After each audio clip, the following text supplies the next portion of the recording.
4টি পাবলিকেশনসের উপরে পাবলিকের কাছে কৃতজ্ঞতা স্বীকার করছি। সিয়ান পাবলিকেশন, সমকালীন পাবলিকেশন, পেনফিল্ড পাবলিকেশন এবং সবুজপত্র পাবলিকেশন, যারা আমাদের ডাকে সবসময় সাড়া দিয়ে চলে আসেন।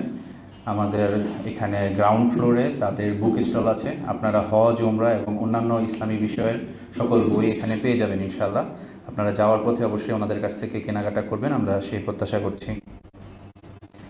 আলহামদুলিল্লাহ, আমাদের আজকের অনুষ্ঠানে আগত হাজিদের জন্য আমাদের একজন সম্মানিত দাতা, তিনি তায়াম্মুমের মাটি হাদিয়া দিয়েছেন। তো আপনাদের মধ্যে যারা হাজি আছেন তারা অবশ্যই পেয়েছেন আমরা আশা করি।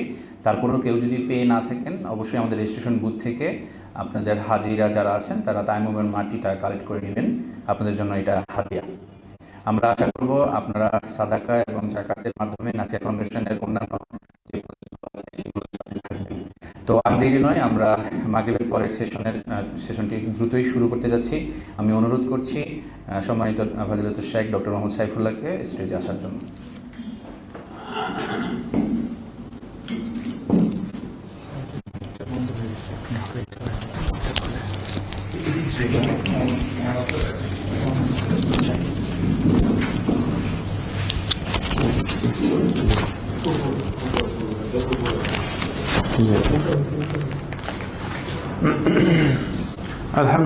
আলহামদুলিল্লাহ রাব্বিল আলামিন ওয়াসসালাতু ওয়াসসালামু আলা আশরাফিল আমবিয়া ওয়াল মুরসালিন নবিয়িনা মুহাম্মাদিন ওয়া আলা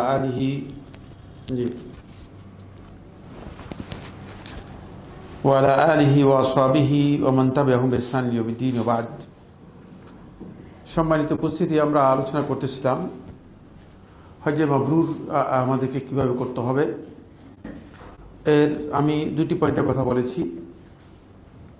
3 নম্বর যে পয়েন্টটি নিয়ে আমি কথা বলবো সেটি আরও গুরুত্বপূর্ণ। সেটা হচ্ছে আপনি আল্লাহ রাব্বুল আলামিনের আনুগত্য নিয়ত করে, সওয়াবের নিয়ত করেই আপনি হজের সফরটা শুরু করবেন এবং আল্লাহ রাব্বুল আলামিনের নৈকট্যের জন্য আল্লাহ তাআলার কাছে আপনি সর্বোচ্চ চেষ্টা করবেন। দুনিয়াবি যে সমস্ত আলাকাত সম্পর্ক আছে এগুলো থেকে নিজেকে যথাসম্ভব অবমুক্ত করার জন্য চেষ্টা করবেন। এটা হজের এই সফরের জন্য অত্যন্ত গুরুত্বপূর্ণ বিষয়। এই মর্মে একটি হাদিস ইমাম আহমদ ইবনে হাম্বল রাহিমাহুল্লাহ তাআলা তার মুসনাদে বর্ণনা করেছেন, 8286 নম্বর হাদিস। এবং হাদিসটিকে শেখ আহমদ শাকির রহমতুল্লাহ তাহকিকের মধ্যে এবং এই শেখ নাসিরউদ্দিন আলবানী রহমতুল্লাহ তার সহিহের মধ্যে হাদিসটিকে হাদিস হাসান বলেছেন। আর এই হাদিসটাকেই শেখ জিয়াউর রহমান আজমি রাহিমাহুল্লাহ তাআলা আর সহিহুল মুসনাদের মধ্যে 1261 নম্বর হাদিস, যেটাকে তিনি সহিহ হিসেবে উল্লেখ করেছেন। আর মুসনাদের তাহকিক শেখ শোয়েব আরনাউত রাহিমাহুল্লাহ তাআলা যেটি করেছেন 14 খণ্ডের 42 নম্বর পৃষ্ঠায় হাদিসটিকে হাসান গ্রহণযোগ্য বলেছেন। এত কথা বললাম কেন? বলার কারণ আছে। কারণ হাদিসটা তাহকিক স্পষ্ট না হলে মানে ইনফরমেশন রং হয়ে যাবে, এই জন্য আগে হাদিসের বিষয়টি ক্লিয়ার করে দিলাম। এবং আমরা অত্যন্ত মানে কঠিনভাবে গবেষণা করে তারপরে হাদিসের বিষয়গুলো আপনাদের সামনে পেশ করে থাকি। এই হাদিসে রাসূলুল্লাহ সাল্লাল্লাহু আলাইহি ওয়াসাল্লাম কি বলেছেন একটু দেখেন। আল্লাহ নবী সাল্লাল্লাহু আলাইহি ওয়াসাল্লাম ইরশাদ করেন, মা মিন খারিজিন ইয়াখরুজু মিন বাইতিহি, কোনো ব্যক্তি, কোনো বান্দা যখন তার ঘর থেকে বের হয়, মানে ঘর থেকে কোন একটা সফরের উদ্দেশ্যে, কোন একটা কাজের উদ্দেশ্যে বের হয়। কেউ কেউ বলেছেন এটা হজের সফরের কথা উল্লেখ করেছেন, কেউ করেছে কমন সফরের কথা উল্লেখ করেছেন। দুটাই হতে পারে, কমন সফরের বিষয় হতে পারে, হজের সফরের জন্য হতে পারে। যখনই সেই সফরের উদ্দেশ্যে ঘর থেকে বের হয়, ইল্লা বিবাবিহি রায়াতানি, তার দরজায় মানে 2টি ঝান্ডাদারি উপস্থিত হয়ে যায়। তার দরজার মধ্যে 2টি ঝান্ডাদারি উপস্থিত হয়। রায়াতুন বিয়াদি মালাক, একটি ঝান্ডাদারি ফেরেশতার হাতে একটা ঝান্ডা, একজন ফেরেশতা উপস্থিত একটা ঝান্ডা নিয়ে। ও রায়াতুন বিয়াদি শয়তান, আরেকটা ঝান্ডা নিয়ে আসে শয়তান। শয়তান একটা ঝান্ডা নিয়ে আসে, ফেরেশতা একটা ঝান্ডা নিয়ে আসে। ফাইন খারাজা লিমা ইউহিব্বুল্লাহ আযজা ওয়া জাল, যদি আল্লাহ তাআলার আনুগত্য এবং সন্তুষ্টকে লক্ষ্য করে, আখিরাতকে লক্ষ্য করে যদি বের হয়ে থাকে, মানে উদ্দেশ্য হয় যে আল্লাহ তাআলা সব হাসিল করার উদ্দেশ্যকে কেন্দ্র করে বের হয়, আতবাহুল মালাকু বিরায়াতিহি, ফেরেশতা তার যে জান্ডা আছে এই জান্ডা নিয়ে তার কি করে পেছনে রওনা হয়, ফেরেশতা তার সাথে চলতে থাকে, এই জান্ডা নিয়ে তাকে পিছন দিক থেকে তার অনুসরণ করে। ফালাম ইয়াজাল তাহতা রায়াতিল মালাক, সে ওই ফেরেশতার জান্ডার নিচে অব্যাহতভাবে থাকবেই হাত্তা ইয়ারজিআ ইলা বাইতিহি, তার ঘরে ফিরে আসা পর্যন্ত, তার ঘরে ফিরে আসা পর্যন্ত। ওয়া ইন খারাজা, যদি বের হয়, লিমা ইয়াসখাতুল্লাহু, যেটা, অথবা লিমা ইউসখিতুল্লাহ, যেটা আল্লাহ রাব্বুল আলামিনের অসন্তুষ্টির কারণ হয়ে থাকে, যেটা আল্লাহ তাআলার অবাধ্যতার কারণ হয়ে থাকে, এই উদ্দেশ্যকে সামনে রেখে আতবাহু শাইতানু বিরায়াতিহি, শয়তান তার ঝান্ডা নিয়ে কি হয়, বেরিয়ে আসে। ফালাম ইয়াজাল তাহতা রায়াতি শাইতান, শয়তানের ঝান্ডায় সে থাকে হাত্তা ইয়ারজিআ ইলা বাইতিহি, ঘরে ফিরে আসা পর্যন্ত। এই জন্য আমি যখন ঘর থেকে বের হব, তখন আমাকে খেয়াল রাখতে হবে, ঘর থেকে বের হওয়ার সময় আমি আল্লাহ তাআলার সন্তুষ্টি এবং সওয়াবের নিয়ত করে বের হলাম কিনা। একজন করে জিজ্ঞেস করলে মানে বিষয়টা কি হয়ে যাবে, সমস্যা হয়ে যাবে, যেন জিজ্ঞেস করলাম না। একজন আসার সময় এখানে সওয়াবের নিয়ত করে আসেনি, সবার ব্যাপারে কমন বলে দিচ্ছি না, হয়তো দু একজন হইতে পারে, বেরিয়ে চলে আসছি আমরা এমনি কি নাসিয়া ফাউন্ডেশনের হজ ওয়ার্কশপে যাচ্ছি আর কি। কিন্তু আল্লাহ নাসিয়া ফাউন্ডেশনের হজ ওয়ার্কশপে যাচ্ছি আপনার সন্তুষ্টি এবং আপনার সওয়াবের আশায়, এই মনোযোগ, এই মানে ইন্টেনশনটাকে সামনে রেখে যদি বের হতেন, তাহলে আপনি ওই রায়াতুল মালাক, ফেরেশতা যে জান্ডা নিয়ে আসছে, ওই জান্ডার সাথে আপনি যুক্ত হয়ে যেতেন। এই জন্য আপনার হজের সফরটাকে আপনি খেয়াল রাখতে হবে, এটা কোনো ট্যুর না, এটা কোনো ট্রাভেলিং না, এটা কোনো এমন নয় যে মানে যে বিভিন্ন দেশে গেলেন আর ঘুরে চলে আসলেন। এটা হচ্ছে সফর ইবাদা ওয়া তাআ, আল্লাহর ইবাদত এবং আনুগত্যের সফর। সুতরাং ইবাদত এবং আনুগত্যের সফর হওয়ার কারণে এটা প্রথম থেকেই আপনাকে এখান থেকেই ইন্টেনশন ঠিক করে বের হতে হবে যে আমি আল্লাহর ঘরের সম্মানার্থে যাচ্ছি এবং আল্লাহর সন্তুষ্টির উদ্দেশ্যে যাচ্ছি, এবং এর প্রত্যেকটি পদক্ষেপ আমার আল্লাহ রাব্বুল আলামিনের সন্তুষ্টি এবং সওয়াব অর্জন করার জন্য। এই ইন্টেনশনটা নিয়েই আমাদেরকে বেরিয়ে আসতে হবে। এটা হচ্ছে যে মাবরুরের 3 নম্বর পয়েন্ট। 4 নম্বর পয়েন্ট আলোচনা করব, সেটা হচ্ছে আরো গুরুত্বপূর্ণ। 4 নম্বর পয়েন্টটা হচ্ছে আপনাকে সকল প্রকার গুনাহ, অপরাধ, অন্যায় যা আছে এবং কি মানুষের যে সমস্ত হক আছে, এই সবগুলো থেকে তওবা এবং ইস্তেগফারের মাধ্যমে আপনাকে পরিপূর্ণ মুক্ত হয়ে আসতে হবে, পরিপূর্ণ মুক্ত হয়ে আসতে হবে। খেয়াল করেন, মানে আপনার কাছে একটা পাত্র আছে, এই পাত্রের মধ্যে মনে করেন 2 মণ মদ আছে, এর মধ্যে এই মদ নিয়ে আপনি রওনা করলেন, এর মধ্যে যদি মানে ঘর থেকে বের হয় ঘরে ফিরে আসা পর্যন্ত যতই দুধ ডালেন, এতে কোনো মদের কোনো কাজ অসুবিধা হবে কিনা, দুধে কোনো কাজে আসবে কিনা, সবটাই বরবাদ হয়ে যাবে। এই জন্য আগে জিনিসটাকে পরিচ্ছন্ন পবিত্র করতে হবে। এই জন্য তওবা এবং ইস্তেগফারের মাধ্যমে গুনাহ থেকে পরিপূর্ণ আপনাকে কি করতে হবে, হালকা হয়ে যেতে হবে। আপনাকে যদি আমি 400 কেজি ওজন দিয়ে দিই, মাথার উপর দিয়ে বলি যে যান আপনি 10 মাইল হাঁটে আসেন, তো 400 কেজি ওজন আপনি 10 মাইল কেন বহন করে নিয়ে যাচ্ছেন? এই অপরাধগুলো বহন করে নিয়ে যাওয়ার তো কোনো দরকার নেই। এগুলো মাথা থেকে ফেলে দিয়ে তারপর আপনি মাথার মধ্যে এমন জিনিস ওজন নেন যে ওজন নিলে আপনি জান্নাতের পাথেয় হিসেবে গ্রহণ করতে পারবেন। এই জন্য আপনার ওজন চেঞ্জ করতে হবে। এই জন্য আপনাকে মানে তাওবা এবং ইস্তেগফারের মাধ্যমে পরিপূর্ণরূপে হালকা হতে হবে, গুনাহগুলো থেকে বেরিয়ে আসতে হবে। যদি গুনাহগুলো থেকে আমরা বেরিয়ে না আসতে পারি, তাহলে আমরা আমাদের হজটাকে হজে মাবরুর আমরা করতে পারবো না, হজে মাবরুর আমরা করতে পারবো না। এরপরে যে পয়েন্টটি আলোচনা করবো সেই পয়েন্টটি, এটা হচ্ছে 15 নম্বর পয়েন্ট, কিন্তু আমাদের এই পয়েন্টের মধ্যে আগে এসে গিয়েছে।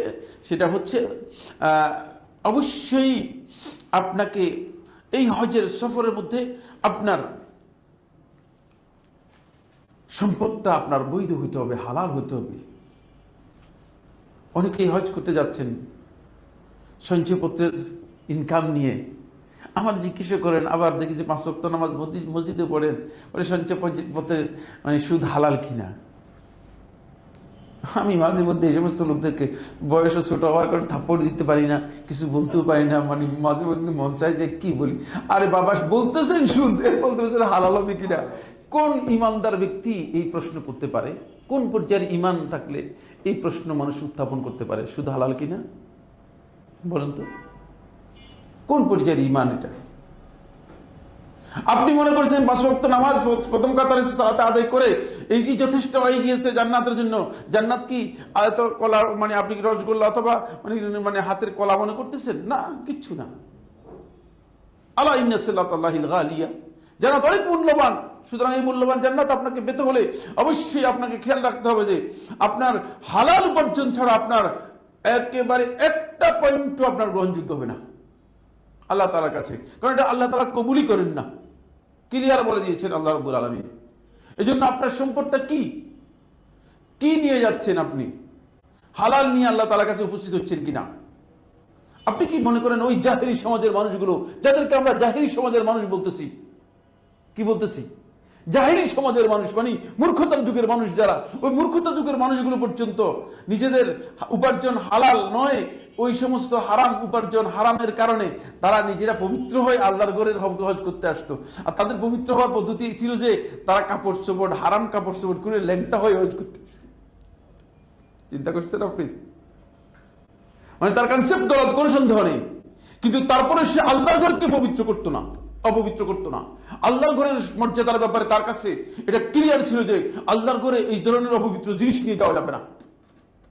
কিন্তু আমরা যা নিয়ে যাচ্ছি সবটা অপবিত্র তো নিয়ে যাচ্ছি। এমনকি এমনও লোক গেছে, আমার জানা আছে যে মানে প্রস্টিটিউট পর্যন্ত নিয়ে গেছে আল্লাহর ঘরে হজ করার জন্য, আমার জানা আছে।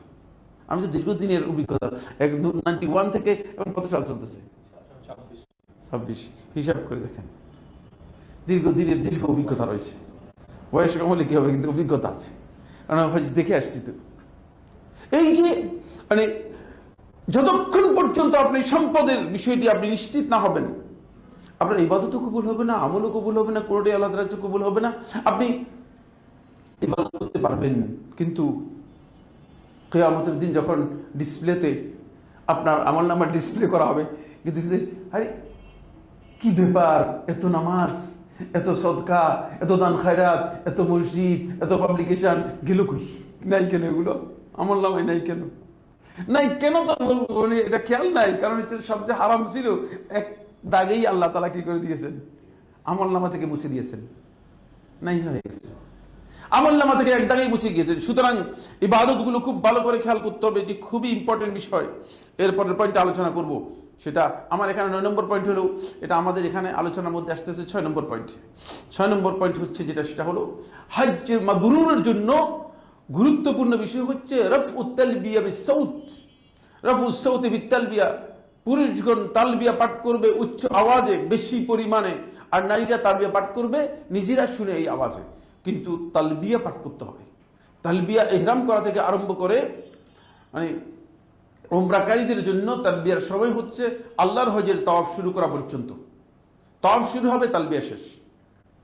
আর যারা হজ পালন করবে তারা ইহরাম করা থেকে আরম্ভ করে 10 তারিখ জামরায় আকাবায় পাথর নিক্ষেপ করার আগ পর্যন্ত তালবিয়া পাঠ করবে, নিয়মিত তালবিয়া পাঠ করবে। দেখা যায় যে হাজী সাহেবরা 2-1 বার তালবিয়া পাঠ করার পরে মনে হয় যেন আর তালবিয়ার কথা তেমন মানে খেয়াল নেই। কোত্থেকে তালবিয়া পাঠ করবে? গীবত, অপ্রয়োজনীয় কথা, অনর্থক আড্ডা, মানে কার কয়টা ছেলে, কার কয়টা মেয়ে, বিয়ে, হাব জাব, কি কারণে এগুলো আলোচনা করতেছে? এগুলো আলোচনার জায়গা এই আরাফাতের ময়দান? আপনারা কি মনে করেন আসলে কি এগুলো আরব মানে এগুলো কি মিনার জায়গা, যেখানে 70 জন নবী উপস্থিত হয়েছেন শুধুমাত্র দোয়া করার জন্য? এই আরাফাতের ময়দানে সমস্ত নবীরা এসেছেন, আদম থেকে আরম্ভ করে আল্লাহ রাসূল সাল্লাল্লাহু আলাইহি ওয়াসাল্লাম পর্যন্ত 1,24,000 নবী এবং রাসূল সবাই উপস্থিত হয়েছেন আল্লাহ রাব্বুল আলামিনের কাছে দোয়া করার জন্য। আর সেখানে গিয়ে আপনি আমি কি কারণে মানে এখানে এত আবল তাবল কথাবার্তা বলতেছি, অপ্রয়োজনীয় কথাবার্তা বলতেছি? বরং এর চেয়ে বড় ভয়ঙ্কর যে বিষয়টি, সেটা আরো ভয়ঙ্কর, সেটা হলো এই এসে ঝগড়া কাকে বলে? অপ্রয়োজনীয় ঝগড়া। কিছু আছে শয়তান ঝগড়া, মানুষ শয়তানের ঝগড়া, মাসআলা নিয়ে ঝগড়া করতেছেন, মাসআলা নিয়ে ঝগড়া করতেছেন। এখানে মাসআলা ঝগড়ার কোনো কারণ নেই, এটা ইবাদতের জায়গা। মাসআলা তাহকিকের প্রয়োজন হলে দেশের থেকে তাহকিক করে যান। আমার কাছে একজন আসছে, বলছে যে শেখ আমরা বসি কিতাব নিয়ে। আমি কিতাব নিয়ে বসবেন মানে? এটা ইবাদতের জায়গা, এখানে কিতাব নিয়ে বসার জায়গা নয়। কিতাব নিয়ে বসার জায়গা হলে আপনি দেশে বসতেন, দেশে বসেন। আপনার কোনো বিষয়ে কনফিউশন থাকলে আপনি আপনার কাজ করেন, আপনি অন্য মানুষকে ক্ষতিগ্রস্ত করেন না, অন্য মানুষের ইবাদত নষ্ট করেন না। এখানে ঝগড়ার জায়গা নয়। এখানে যিনি ঝগড়া করবেন তার হজ হচ্ছে মাবরুর হবে না, তার হজ হচ্ছে মাবরুর হবে না। কেন বিতণ্ডার মধ্যে লিপ্ত হচ্ছেন? এই গত বছরের ঘটনা বলতেছি, বুঝতে পেরেছেন? খুবই শ্রান্ত হয়ে গিয়েছিলাম। আমি একটু অসুস্থ, আপনারা জানেন নিশ্চয়ই। আওয়াজ একটু উঁচা দেখে আপনার মনে করছে মনে হয় সুস্থ, আর কি ভয়ঙ্কর অসুস্থ। অসুস্থতার মানে একবারে মানে যে লিস্ট করলে মনে হয় সর্বনিম্ন লিস্টে নাম আমার পড়বে, কিন্তু আল্লাহ তাআলার কাছে অসুস্থ বলি না, আল্লাহ তাআলা অসন্তুষ্ট হবেন এই জন্য। আলহামদুলিল্লাহ, আলহামদুলিল্লাহ। তো আমি খুব ক্লান্ত হয়ে গিয়েছি, এসে মানে ঘুম এসে গেছে, মানে একেবারে ছাড়াই ঘুম এসে গেছে। মানে এমনি স্বাভাবিকভাবে আমার ঘুম হয় না, খুব কম ঘুম, মানে রেয়ার ঘুম হয়, মানে ঘুম হয় না, রাত্রেও ঘুম হয় না, ঘুমাইলেও ঘুম হয় না, কিন্তু মানে চেষ্টা করলেও ঘুম হয় না, কিন্তু সেই ঘুম এসে গেছে, প্রচণ্ড ঘুম এসে গেছে। বুঝলেন না, ক্লান্তির কারণে, ক্লান্তি এবং অন্যান্য কারণে ঘুম এসে গেছে। ভয়ঙ্কর হয়েছে গন্ডগোল, আওয়াজ শুনে ঘুম থেকে জেগে উঠলাম আমার ময়দানে। জেগে উঠে দেখি যে মানে একজন আরেকজনের গায়ের উপর উঠবে, মারবে, মানে মারামারি অবস্থা, মানে নারী পুরুষ নির্বিশেষে যুদ্ধের মতো। চিন্তা করেন, এই লোকগুলো হজ করতে গেছে না, শয়তান তো এক জায়গাতেই তাদেরকে ধ্বংস করে দিয়েছে। উঠে দেখলাম যে কি অবস্থা, মানে এত মারাত্মক অবস্থা, আর আমি আমার জীবন দেখি নাই। এবং এমনকি নারী পুরুষ মানে দুই দলে একসাথে ঝগড়া হয়ে গেছে। হইচই কাকে বলে, গায়ের উপর এসে যাচ্ছে, মানে বহু, মানে আমি তো কিছু আমি বলবো না, কারণ আমি সিদ্ধান্ত দিচ্ছি একটা টু শব্দ বলবো না, যদি খুশি দেখে যাক। কারণ এগুলো যদি মরে মানে নিহত হয়ে যায়, তাহলে নিহত হয়ে যাক, আমার কোনো অসুবিধা নেই। কারণ আমি এখানে আবার হয়তো কষ্ট করতে পারবো না, এত কষ্ট করে গেছি, ঠিক না? আমি কি কারণে কিছু বলবো না। কিন্তু দেখলাম যে মানে অনেকে বহু প্রচেষ্টার মাধ্যমে, তারপরে বহু 1 ঘন্টা 1.5 ঘন্টা পরে আস্তে আস্তে করে থামিয়েছে। জিজ্ঞেস করলাম ব্যাপারটা কি? কোনো ব্যাপারই না, কোনো ব্যাপারই না, অহেতুক একটা শয়তান এসেছে। কারণ শয়তান এই পদ্ধতিতে আমাদেরকে ক্ষতিগ্রস্ত করবে। ফলে তালবিয়াটা জোরে জোরে পাঠ করার বিষয়, বেশি পরিমাণে তালবিয়া পাঠ করার বিষয় নবী সাল্লাল্লাহু আলাইহি ওয়াসাল্লাম হজ্জে মাবরুরের একটা নিদর্শন হিসেবে উল্লেখ করেছেন। জিজ্ঞেস করা হয়েছে নবী সাল্লাল্লাহু আলাইহি ওয়াসাল্লামকে, মা আফদালুল হজ, হজের মধ্যে শ্রেষ্ঠ হজ কোনটি? তখন রাসূলুল্লাহ উত্তরের মধ্যে বলেছেন, আল হজ্জু ওয়াস সাজ্জু, ওই হজ যেই হজের মধ্যে জোরে জোরে তালবিয়া পাঠ করা হয় তাকে আস-সাজ্জু, যেই হজের মধ্যে অধিক পরিমাণে কোরবানি করা হয়। অধিক পরিমাণে কোরবানিটা একটু বুঝার চেষ্টা করেন। আমাদের কাছে আসে, সাইফুল্লাহ ভাই, আমরা যদি কোরবানি না করে তাহলে যদি রোজা রাখি হবে কিনা? তাহলে আপনারা এখানে আসতে বলছে কেমন? এখানে তো ফকির মিসকিনকে আসার করলে অনুমতি দেয় নাই আল্লাহ তাআলা। আমার উপর ডাইরেক্ট কথা বলি তো, এজন্য অনেকে অসন্তুষ্ট। আপনার বেশি সন্তুষ্ট হচ্ছেন কিনা? হ্যাঁ, ডাইরেক্ট মেলে দিচ্ছি তো। কারণ এই তোষামদির কোনো অর্থ নেই তো, দিনের ব্যাপারে তোষামদি করার কোনো অর্থ নেই। বেহুদা তোষামদি করে আপনার ইবাদত নষ্ট হবে, কোনো লাভ হবে না, আপনার আমল তো নষ্ট হয়ে যাবে। আমি আপনাকে আসতে বলছে কে? যদি আপনার আর্থিক সংকট থাকে তাহলে আপনার আসার কোনো দরকার ছিল না, আপনার উপর হজ নেই। আর যদি আর্থিক সংকট না থাকে তাহলে আপনি কোরবানি করবেন, আপনি কোরবানি করবেন। আপনি এখানে রোজা রাখতে আসতে বলছে কি আপনাকে? আর মানে আরেক দল আসে, মানে তাদের বক্তব্য হচ্ছে যে সাইফুল্লাহ ভাই, আমরা তো দেশে কোরবানি করতেছি, সুতরাং আর এখানে কোরবানি না করলে চলে কিনা? ইয়া সুবহানাল্লাহ, আপনি তো আসলে জিনিসটাই বুঝেন নাই। নবী সাল্লাল্লাহু আলাইহি ওয়াসাল্লাম কোরবানি করেছেন হজের মধ্যে। নবী সাল্লাল্লাহু আলাইহি ওয়াসাল্লামের কয়টা কোম্পানি ছিল বলতে পারবেন কেউ? কয়টা কোম্পানি ছিল?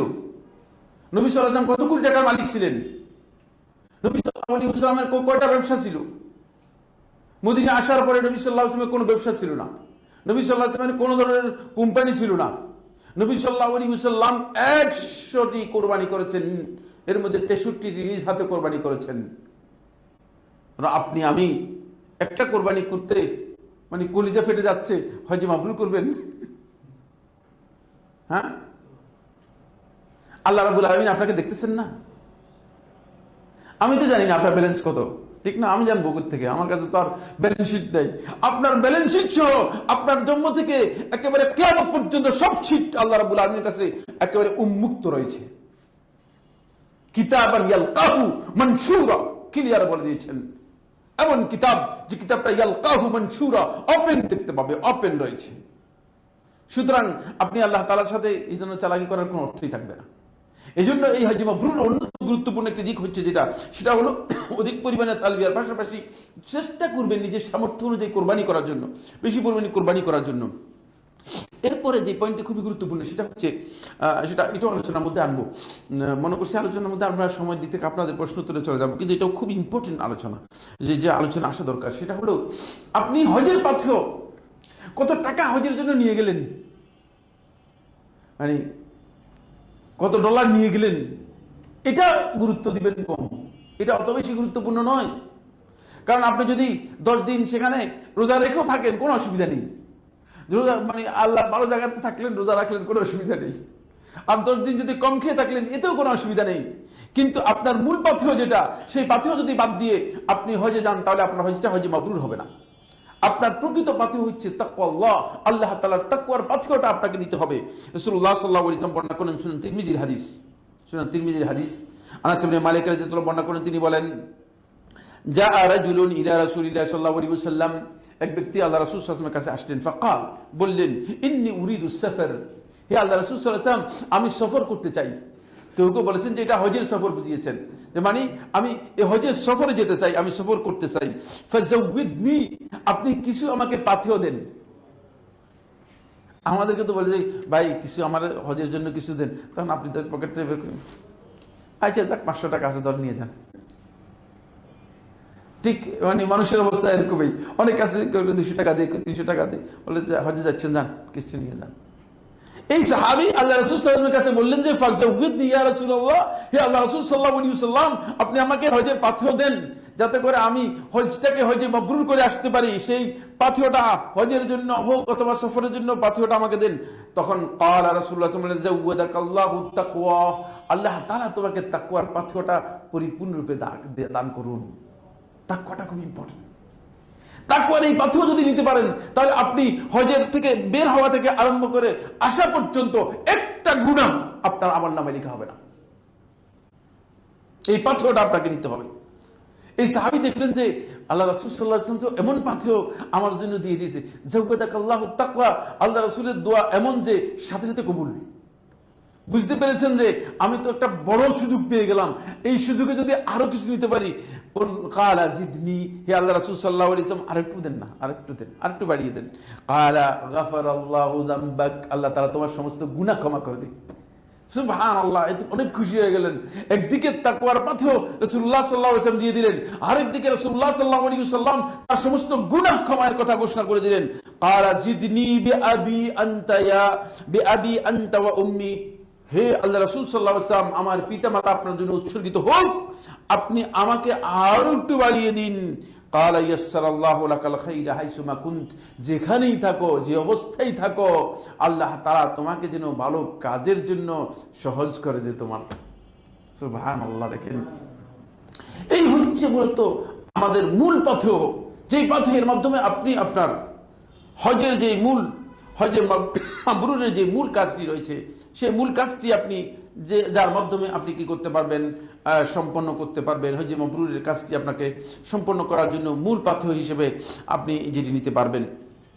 এরপরের লাস্ট পয়েন্ট যেটি, সেটা হচ্ছে আল্লাহ রাসূল সাল্লাল্লাহু আলাইহি ওয়াসাল্লাম হজে মাবরুর শব্দটা মূলত এটা এসেছে বিররুন শব্দ থেকে।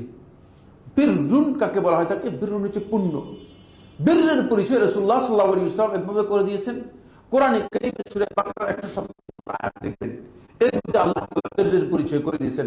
সর্বমোট আল্লাহ রাব্বুল আলামিন 6টি পয়েন্টে বিররের পরিচয় করে দিয়েছেন। কয়টি পয়েন্টে? 6টি পয়েন্টে। সেগুলো আপনারা দেখে নিবেন, আমার হাতে সময় নেই, এই জন্য আমি আর বললাম না। তো এই বিররের পরিচয় রাসূলুল্লাহ সাল্লাল্লাহু আলাইহি ওয়াসাল্লাম যখন হজ্জের মধ্যে হজটা কিভাবে মাবরুর হবে, এটার যখন রাসূল সাল্লাল্লাহু আলাইহি ওয়াসাল্লামকে প্রশ্ন করা হলো, তখন রাসূলুল্লাহ সাল্লাল্লাহু আলাইহি ওয়াসাল্লাম এই প্রশ্নের উত্তরের মধ্যে আল্লাহ নবী সাল্লাল্লাহু আলাইহি ওয়াসাল্লাম বললেন যে এর উত্তর হচ্ছে এই যে বিররুল হজ হচ্ছে, হজের মাবরুর হওয়ার বিষয় হচ্ছে দুটি। ইতআমুত তাআম, লোকদেরকে, আল্লাহর মেহমানদেরকে খাওয়াবেন। কারণ এই যে মেহমান ডাকছেন না, মূল মালিক ডাকছেন যে আপনার টাকা আছে এই জন্য আপনাকে ডাকছে, আমার এই লোকগুলো তুমি খাওয়াবে, আমার এই লোকগুলো খাবারের ব্যবস্থা করবে তুমি। আর আমরা দেখি যে বিশাল বিশাল লাইন, ওই যে যেখানে সদকা দিয়ে দাম দে লাইনের মধ্যে দাঁড়িয়ে আছি। আপনি লাইনে দাঁড়িয়ে আছেন কি কারণে? আপনারা খাবার নিয়ে হাজী সাহেবদের মধ্যে বন্টন করে দিবেন যে হাজী সাহেব আপনাদের জন্য আল্লাহর পক্ষ থেকে এই মেহমানদারি নিয়ে আসলাম। আপনি সেই ভূমিকা পালন করতে পারেননি। এটা হজে মাবরুরের অন্যতম গুরুত্বপূর্ণ বিষয়। আপনার হজে মাবরুর হবে যখন আপনি ওই আল্লাহর মেহমানদেরকে খাওয়াবেন। এটা অত্যন্ত মর্যাদাপূর্ণ কাজ, এটা খুবই গুরুত্বপূর্ণ মর্যাদাপূর্ণ কাজ। আমরা যখন হাজী সাহেবদেরকে এই কথাগুলো বলতে পারলাম, কিছু কিছু হাজী বুঝতে পারছে। শেষের সময় দেখলাম যে হাজী সাহেবদের দাওয়াত এত বেড়ে গেছে যে এবার ইবাদতই নষ্ট হয়ে গেছে।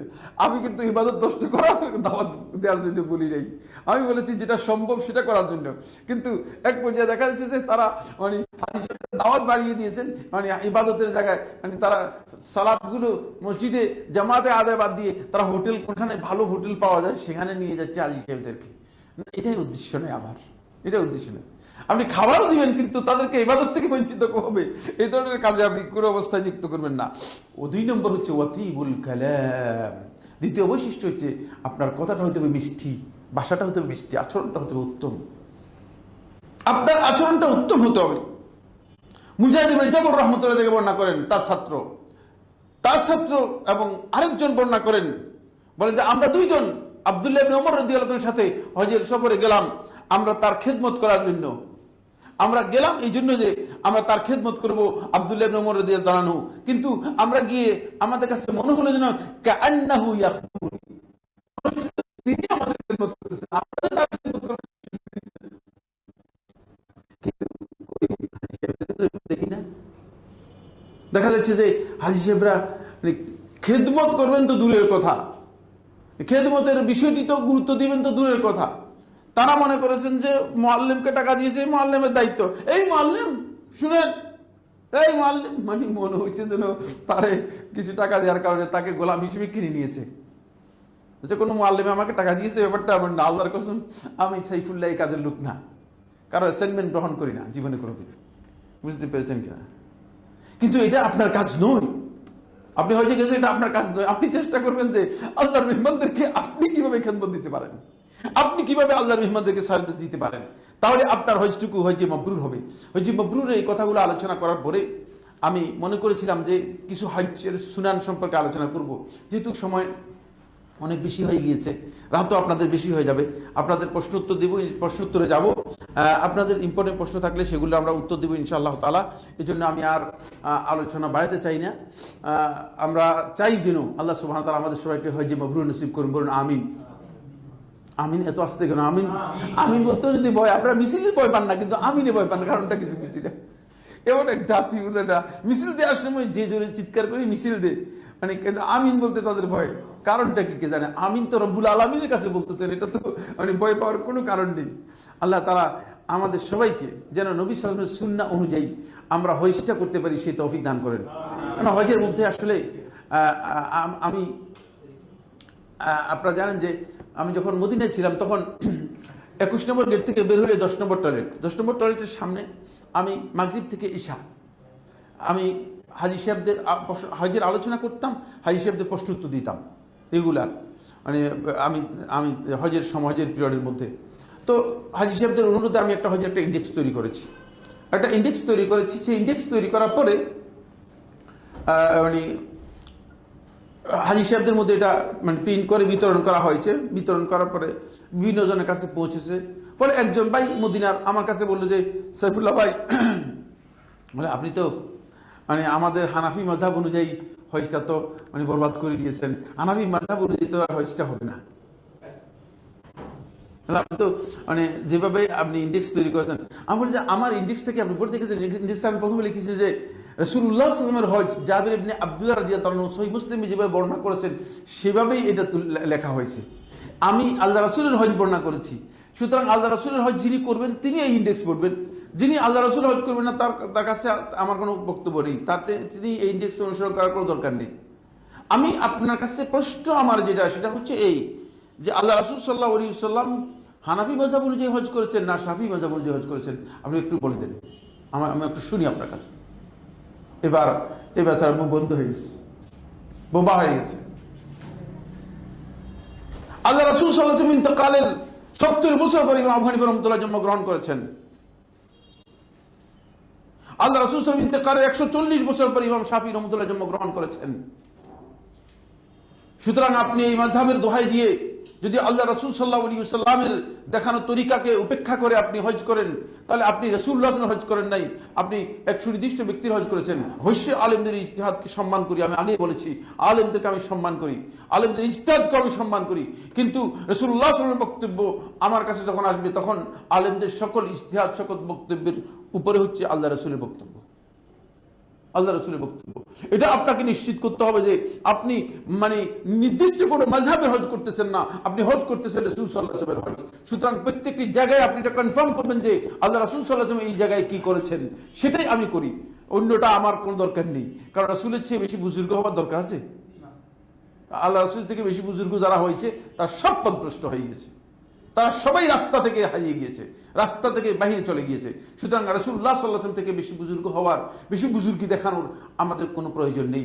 এই জন্য আমি আপনাদের সবাইকে বিনয়ের সাথে অনুরোধ করব যেন আল্লাহ রাসূল সাল্লাল্লাহু আলাইহি ওয়াসাল্লামের সুন্নাহকে টার্গেট রেখে আমরা আমাদের হজটা আদায় করতে পারি। তাহলে দেখবেন যে আপনার হজটা আল্লাহ তাআলার কাছে হজ মকবুল হবে এবং হজের ফজিলতের ব্যাপারে রাসূলুল্লাহ সাল্লাল্লাহু আলাইহি ওয়াসাল্লাম যে কথাগুলো বলেছেন সেগুলো আমরা সবাই অর্জন করতে পারবো। আল্লাহ সুবহানাহু ওয়া তাআলা আমাদের সবাইকে তৌফিক দান করুন।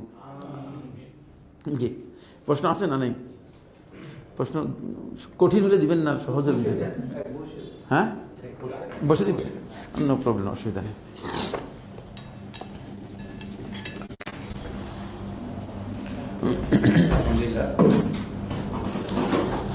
শোনা যাচ্ছে?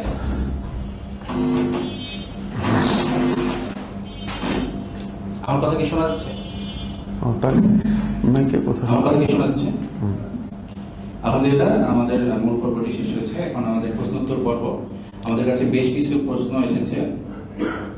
প্রথম যে প্রশ্নটা, হজ ফরজ হওয়ার আগেই সামর্থ্য হলে উমরা করা উচিত নাকি হজ সামর্থ্য হওয়া পর্যন্ত অপেক্ষা করব?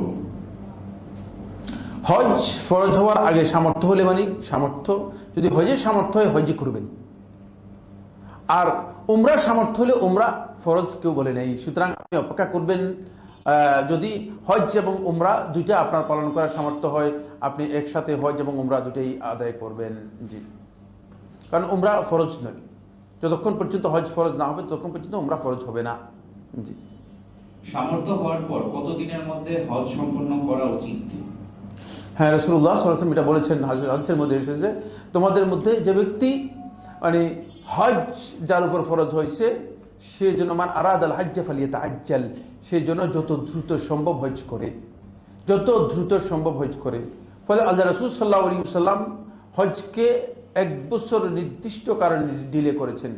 যদি কোনো কারণ না থাকে ডিলে না করাই হচ্ছে সুন্নাহ। যে বছর ফরজ হয়েছে সে বছরই আবু বকর রাদিয়াল্লাহু তাআলা নির্দেশ দিয়েছেন হজ করার জন্য, এবং সেই বছরই আবু বকর রাদিয়াল্লাহু তাআলা আনহু কি করেছেন, একদল সাহাবীকে নিয়ে হজ করেছেন। কিন্তু পরিবেশ এমন ছিল যে আল্লাহর ঘর এখনো কি হয়নি, আল্লাহর ঘর এখনো পরিপূর্ণরূপে কলুষমুক্ত হয়নি। এখনো মুশরিকরা আল্লাহর ঘরে চতুর্দিকে হজ করতে আসতো। আরাফাত, মুজদালিফা এবং মিনার এই জায়গাগুলোতে মুশরিকরা থাকতো, মুশরিকরা আসতো। তো মুশরিকদেরকে যাতে করে হজের ব্যাপারে ক্লিয়ার কনসেপ্ট করে দেওয়া হয়, ক্লিয়ার করে দেওয়া হয়, এই জন্য রাসূলুল্লাহ সাল্লাল্লাহু আলাইহি ওয়াসাল্লাম এই জায়গাগুলো পরিচ্ছন্ন করার জন্য আবু বকর রাদিয়াল্লাহু তাআলা পাঠালেন যে যাও, আল্লাহর পক্ষ থেকে নতুন ঘোষণা আসছে, সেই ঘোষণা আসছে মুশরিকদেরকে জানিয়ে দাও, ইন্নামাল মুশরিকুনা নাজাস ফালা ইয়াকরাবুল মাসজিদাল হারাম বা'দা আমি হাদা, যে মুশরিকরা হচ্ছে অপবিত্র, তারা এই বছরের পরে যেন আর মসজিদে হারামে প্রবেশ না করে, এবং হজ তাদের জন্য আর বৈধ রাখলাম না। তারা হজ করত, তাদের হজটাকে রাসূলুল্লাহ সাল্লাল্লাহু আলাইহি ওয়াসাল্লাম কি করে দিলেন, সম্পূর্ণরূপে বাতিল করে দিলেন, এবং এর মাধ্যমে পরবর্তী বছর রাসূলুল্লাহ সাল্লাল্লাহু আলাইহি ওয়াসাল্লাম পরিপূর্ণরূপে হজের বিধান পালন করলেন। এখান থেকে বোঝা যায় যে হজ ফরজ হলে ডিলে করার কোনো সুযোগ নেই। কারণ হলো তালখিসুল হাবিরের মধ্যে হাফিজ ইবনে হাজার রাহিমাহুল্লাহ তাআলা একটা নস উল্লেখ করেছেন। ওমর ইবনুল খাত্তাব থেকে মাসুর হয়েছে। কেউ কেউ এটাকে মরফু বর্ণনা করেছেন, মরফু বর্ণনা শুদ্ধ নয়, মওকুফ বর্ণনা সহি, এবং এটাকে হাসান বলেছেন ইবনে হাজার রহমতুল্লাহ আলাইহি। মওকুফটাকে হাসান বলেছেন ইবনে হাজার রহমতুল্লাহ আলাইহি তালখিসুল হাবীরের মধ্যে।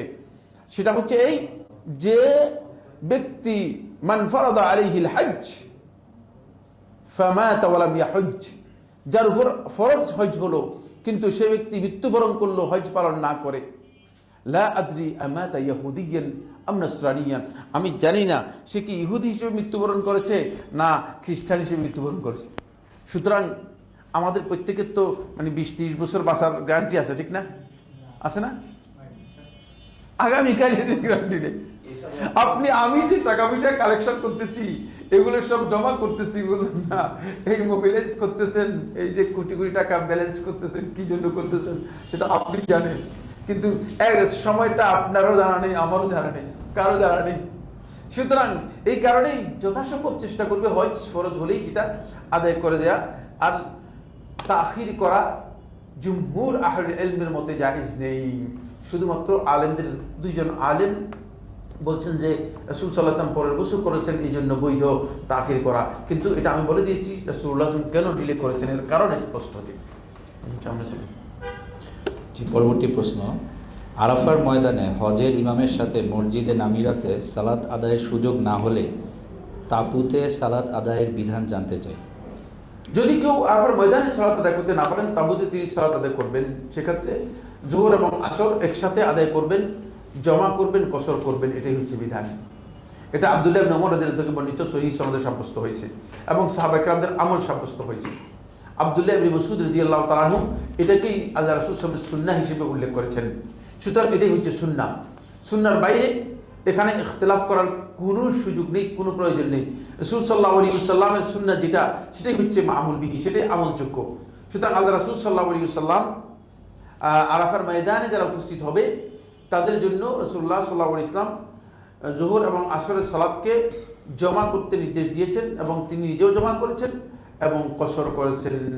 এটাই সাহাবীদের আমল, এটাই প্রমাণিত আমল। আব্দুল্লাহ ইবনে ওমর রাদিয়াল্লাহু তাআলা আনহু একেবারে মৃত্যু পর্যন্ত এই আমল করেছেন মর্মে শেখুল ইসলাম ইবনে কাইয়িম রাহমাতুল্লাহ উল্লেখ করেছেন। এটাই হচ্ছে সুন্নাহ। সুতরাং এখানে মন গড়া আমল করার কোনো সুযোগ নেই। একদলকে দেখা যায় যে তারা জোহরের সময় জোহর পড়ে, আসরের সময় আসর পড়ে। আরেক দলকে দেখা যায় যে তারা মানে পরিপূর্ণ কসর না করে ইতমাম করে পরিপূর্ণ সালাত আদায় করে থাকে। দুইটাই গলদ আমল, দুইটাই গলদ আমল। এবং তারা মনে করেন যে মসজিদে নামেরার সালাত আদায় করলে তাহলে তিনি জমা করবেন এবং কসর করবেন, আর যদি আরাফার ময়দানে হয় জমাও করবেন না, কসর করবেন না। প্রশ্ন হচ্ছে রাসূলুল্লাহ সাল্লাল্লাহু আলাইহি ওয়াসাল্লাম মসজিদে নামেরার জন্য একটা হুকুম দিয়েছেন আর আরাফার ময়দানের জন্য আরেকটা হুকুম দিয়েছেন, এর জন্য আলাদা কোনো হাদিস আছে কিনা? ওই যেই হাদিস দিয়ে মসজিদে নামেরার কসরের কথা রয়েছে সেই হাদিসের মাধ্যমেই আরাফার ময়দানের হুকুম সাব্যস্ত হয়েছে, আলাদা কোনো হাদিস নেই। সুতরাং একটা হাদিস থেকে 2 ধরনের বক্তব্য গ্রহণ করাটা, এটাকে ইজতিহাদ বললে আমি বলবো এটা গলত। আপনি বুঝতেই পারেননি, আপনার বুঝের মধ্যে ভুল হয়েছে, এটা বুঝের মধ্যে ভুল হয়েছে। সুতরাং এটা এই ধরনের বুঝ যারা গ্রহণ করে থাকেন তাদের ভুল বুঝ রয়েছে এবং আমলের দিক থেকে সুন্নাহর আমল তারা বুঝতে পারেননি। জি,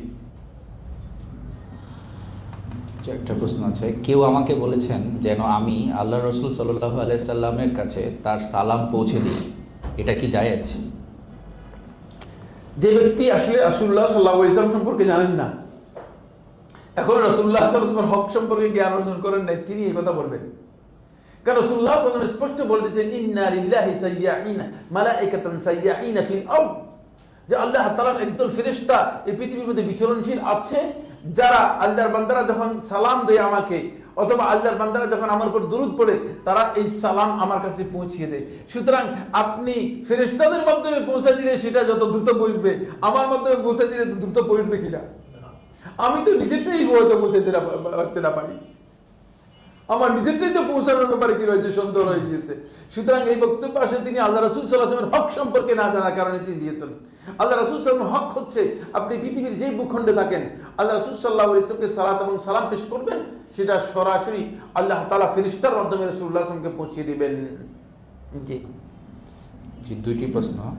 ইহরাম কখন খোলা যাবে বা খুলতে হবে, আর হজে তায়াম্মুম কখন করতে হয়? প্রথম কথা হচ্ছে এহরাম কখন, ইহরাম কখন খোলা যাবে বা খুলতে হবে? প্রথম কথা হচ্ছে এহরাম খোলার বিষয় নেই। মানে এহরাম যদি আপনার হজের অথবা উমরার নুসুকের একটা পর্যায়ে আমল যদি আপনার কমপ্লিট হয়ে যায়, তাহলে আপনি এহরাম থেকে হালাল হয়ে যেতে পারবেন। এই যে এহরাম এহরাম থেকে মানে আপনি হালাল হয়ে যেতে পারবেন। মানে এহরামের কাপড় খোলা যে কোনো অবস্থায় জায়েজ। আপনি টয়লেটে গেলেও খুলতে পারবেন, আপনি গোসল করতে গেলেও খুলতে পারবেন, আপনি গোসল করতে গিয়ে আপনি এহরামের কাপড় খুলে গামছা পরে আপনি গোসল করতে পারবেন, সবটাই জায়েজ। কাপড় খোলার মধ্যে কোনো ধরনের অসুবিধা নেই।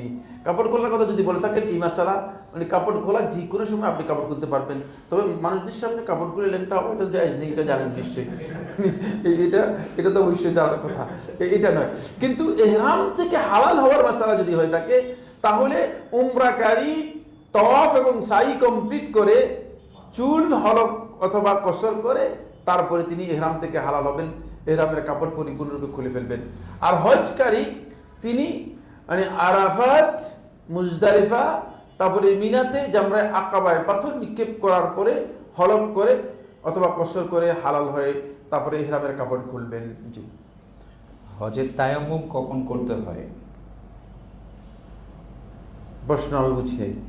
হজের তায়াম্মুম কখন করতে হয়? হজের জন্য কোনো তায়াম্মুম আছে বলে কোনো বিধান, হজের জন্য আলাদা কোনো তায়াম্মুম নেই। হজের জন্য কোনো তায়াম্মুম নেই। হজের জন্য সুন্নাহ হচ্ছে গোসল করা। হজের জন্য সুন্নাহ হচ্ছে কি? গোসল করা। সুতরাং হজে আপনি হজের ইহরাম করার আগে সুন্নাহ হচ্ছে গোসল করবে সবাই, নারী পুরুষ নির্বিশেষে। এমনকি ওই সমস্ত নারীদের উপরে গোসল সুন্নাহ যে সমস্ত নারীদের ঋতু হচ্ছে অথবা প্রসব হচ্ছে অথবা যে সমস্ত নারীদের ফলস বিল্ডিং হচ্ছে, সকলের জন্য সুন্নাহ হচ্ছে গোসল করা। জি, কিন্তু মানে তায়াম্মুমের মাসালা হজের মধ্যে মানে তায়াম্মুম কখন করতে হয়, কখনো তায়াম্মুমের বিধান আসেনি। জি, পরবর্তী প্রশ্ন, যে ব্যক্তি হজে তামাত্তু করেছে তাকে কি হজের জন্য আলাদা করে তাওয়াফ ও সাই করতে হবে, নাকি উমরার তাওয়াফ ও সাই তার জন্য যথেষ্ট? হজের তাওয়াফ এবং সাই তার উপর দুটেই ফরজ, আলাদাভাবে করতে হবে, আলাদাভাবে করতে হবে।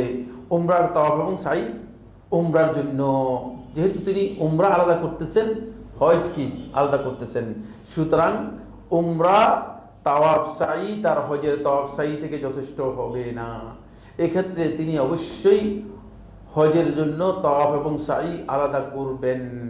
আমাদের বাংলাদেশি হাজি সাহেবদের অনেকেরই হজ হয় না একটা কারণে, সেটা হচ্ছে তারা সাই করেন না। তাদেরকে একদল লোক ফতোয়া দিয়ে, উল্টা ফতোয়া দিয়ে বলেন যে আপনি যদি আগে সাই করে ফেলেন তাহলে আর সাই করতে হবে না। এই বক্তব্য শুদ্ধ নয়, এতে হজ হবে না, এতে হজ হবে না। জি, সামনে চলেন। পরবর্তী প্রশ্ন, আমি দ্বিতীয়বার হজে যাওয়ার নিয়ত করেছি। আমার মৃত বাবা মার জন্য বদলি হজ করতে কি কি বিষয় আলাদা করতে হবে, আর নিজের জন্য কি করতে হবে? বাবা মা দুইজনই মৃত, বাবা হজ করে মারা গেছেন, মা হজ করে নাই। প্রথম কথা হচ্ছে বাবা মা দুজনেই, যেহেতু বাবা যেহেতু হজ করে মারা গিয়েছেন, মা যেহেতু হজ করে মারা যান নাই, তাহলে আপনি মায়ের পক্ষ থেকে বদলি হজ করতে পারেন। মায়ের পক্ষ থেকে আপনি বদলি হজটা করতে পারেন, যেহেতু তিনি হজ করতে পারেন নাই, এটা একটা দিক। 2 নম্বর হচ্ছে যিনি বদলি হজ করবেন তিনি আগে নিজের হজ করতে হবে। আপনি বলেছেন যে আপনি নিজের হজ করেছেন, তাহলে আপনার এই শর্ত পূরণ হয়ে গেছে। 3 নম্বর যে পয়েন্টটি সেটা হলো আপনাকে অবশ্যই ইহরামের সময়, যখন আপনি ইহরাম করবেন, ইহরামের সময় আপনাকে অবশ্যই নিয়ত করতে হবে তার পক্ষ থেকে, নিয়তটা হবে তার পক্ষ থেকে। আল্লাহুম্মা হাজ্জাতান অথবা আল্লাহুম্মা উমরাতান আন অমুকের পক্ষ থেকে নাম উল্লেখ করে দিবেন, নাম উল্লেখ করে যে অমুকের পক্ষ থেকে আমি উমরা অথবা হজের নিয়ত করতেছি, এবং তালবিয়া পাঠ করবেন, তার পক্ষ থেকে তালবিয়া পাঠ করবেন, তার পক্ষ থেকে তালবিয়া পাঠ করবেন, এবং প্রত্যেকটি জায়গায় মূলত তার পক্ষ থেকে আল্লাহ তাআলার কাছে দোয়া করবেন, নিজের জন্য দোয়া করবেন। আপনি এর মাধ্যমে 4 নম্বর কথা হচ্ছে এর মাধ্যমে আপনি কিন্তু হজের সওয়াব পেয়ে যাবেন। আপনি যে হজের সওয়াব থেকে মাহরুম হয়ে যাবেন ব্যাপারটা এমন নয়, আপনি হজের সওয়াব কি করবেন, পেয়ে যাবেন। বাকি মানে আপনি তার হজ আদায় করার কারণে তিনিও আপনার কি মানে হজের সওয়াব পেয়ে যাবে। আল্লাহ রাব্বুল আলামিন মানে দুইজনকেই হজের সওয়াব দিয়ে দিবেন। এই ক্ষেত্রে যখন হজের এহরাম করবেন তখনও তার নাম উল্লেখ করবেন, যখন ওমরার এহরাম করবেন তখনও তার নাম উল্লেখ করবেন, এবং মানে যখন হাদি জবে করা হবে তার পক্ষ থেকে হবে। হাদি যখন জবে করা হবে সেটা কি তার পক্ষ থেকে হবে, এটা আপনি নিশ্চিত করবেন এবং তার পক্ষ থেকে জবে করবেন। এই ক্ষেত্রে উত্তম হচ্ছে হজে তামাত্তু করা। যদিও আলেমদের মধ্যে কেউ কেউ বলেছেন যে হজে ইফরাদ করাটা উত্তম, সঠিক নয়, বরং উত্তম হচ্ছে হজে তামাত্তু করা। সহিহ মুসলিমে লাকিত ইবনে সাবির রাদিয়াল্লাহু তাআলা বর্ণনা করেন, তিনি জিজ্ঞেস করেছেন তার আব্বার হজের সম্পর্কে। আল্লাহ রাসূল সাল্লাল্লাহু আলাইহি ওয়াসাল্লামকে, যে আল্লাহ রাসূল সাল্লাল্লাহু আলাইহি ওয়াসাল্লাম আমার আব্বা হজ না করে মারা গিয়েছেন, তিনি হজ করতে পারেন নাই, তারপর হজ ফরজ ছিল কিন্তু হজ আদায় করতে পারেন নাই। তখন রাসূলুল্লাহ সাল্লাল্লাহু আলাইহি ওয়াসাল্লাম এই প্রশ্নের উত্তরের মধ্যে আল্লাহ রাসূল সাল্লাল্লাহু আলাইহি ওয়াসাল্লাম বলেছেন যে হুজ্জা আন আবিকা ওয়া আতামির, তুমি তোমার বাবার পক্ষ থেকে হজ এবং উমরা দুইটা পালন করো। এখান থেকে বোঝা যায় হজ এবং উমরা দুইটাই করাটা হচ্ছে বদলি হজকারীদের জন্য উত্তম। সেক্ষেত্রে হজ এবং উমরা দুইটাই করবেন। জি, হজে মক্কা গিয়ে সরাসরি দেশে চলে আসলে কি হজ হবে যদি মদিনা না যাই? হ্যাঁ, হজের সাথে মদিনা এর কোনো সম্পর্ক নেই, হজের আহকামের সাথে মদিনার কোনো সম্পর্ক নেই। যদি আপনি মক্কায় গিয়ে হজের আহকাম, মক্কায় গিয়ে হজের আহকাম তো পালন করতে হবে, মক্কায় গিয়ে চলে আসলেন তাহলে তো হবে না। মক্কায় গিয়ে যদি হজের আহকামগুলো সব পালন করে আসেন আর মদিনায় যদি না যান, এতে কোনো ধরনের হজের ক্ষতি হবে না এবং এটা হজে মাবরুর হতেও কোনো ক্ষতি নেই। কিন্তু যদি মদিনায় আপনি যান তাহলে আপনি অবশ্যই মদিনাতে রাসূল সাল্লাল্লাহু আলাইহি ওয়াসাল্লামের রওদাতে সালাত আদায় করবেন, মসজিদে নববীর জিয়ারত করবেন এবং রাসূল সাল্লাল্লাহু আলাইহি ওয়াসাল্লামের কবরে সালাম দিবেন। আল্লাহ রাসূল সাল্লাল্লাহু আলাইহি ওয়াসাল্লামের মসজিদে সালাত আদায় করবেন এবং আশেপাশে যে সমস্ত জায়গা আছে তার মধ্যে মসজিদে কুবা একটা অত্যন্ত মর্যাদাপূর্ণ জায়গা, সেখানে গিয়ে 2 রাকাত সালাত আদায় করলে একটা পরিপূর্ণ উমরা আদায় করার ফজিলত রয়েছে, সেখানেও যাবেন। সেটা যদি আপনি মদিনায় যান, মদিনায় যাওয়াটা হজের জন্য ফরজ, ওয়াজিব, সুন্নত, নফল কোনোটাই নয়, হজের জন্য কোনোটাই নয়। কিন্তু যেহেতু আমাদের বাংলাদেশ থেকে যারা যায় এরা তো জীবনে যায়ই একবার, আর তো সময় পাবে না, তিনি যে মদিনায় বারবার যেতে পারবেন এরকম সুযোগ তো নাই। ফলে এই কারণেই মূলত লোকদেরকে এটা হজের সাথে কি করে দেওয়া হয়েছে, মার্চ করে দেওয়া হয়েছে, হজের সফরের সাথে এটাকে যুক্ত করে দেওয়া হয়েছে। কিন্তু হজের সাথে এটার কোনো সম্পর্ক নেই, হজের সাথে যুক্ত করে দেওয়া হয়েছে। সেক্ষেত্রে আপনি যদি মক্কা থেকে এরপরে মদিনায় যান তাহলে আপনি মক্কা থেকে মদিনায় আপনি যেতে পারেন, মদিনায় গিয়ে আপনি সেখানে থাকতে পারেন। কিন্তু মদিনার জন্য কোনো সুনির্দিষ্ট মানে হজের আহকামও নেই, আর মদিনার জন্য সুনির্দিষ্ট কোনো আহকামই নেই। মদিনাতে যাওয়াটা হচ্ছে শুধুমাত্র মসজিদ নববী জিয়ারত করার জন্য। কিন্তু দেখবেন 18 তারিখ এখানে আশকোনা হজ হাজি ক্যাম্প থেকে হাজি সাহেবরা যাবে, এরপরে মিডিয়ার কতগুলো লোক আসবে, এরপরে এরকম বুঝলেন না কতগুলো মাইক নিয়ে আসবে, মাইক দিবে হাজি সাহেবকে, হাজি সাহেব বলবে দোয়া করে আল্লাহ রাসূলের কবরটা যেন জিয়ারত করতে পারি। তিনি তার হজটাকে নষ্ট করে দিয়েছেন, হজটা হজে মাবরুর হয়।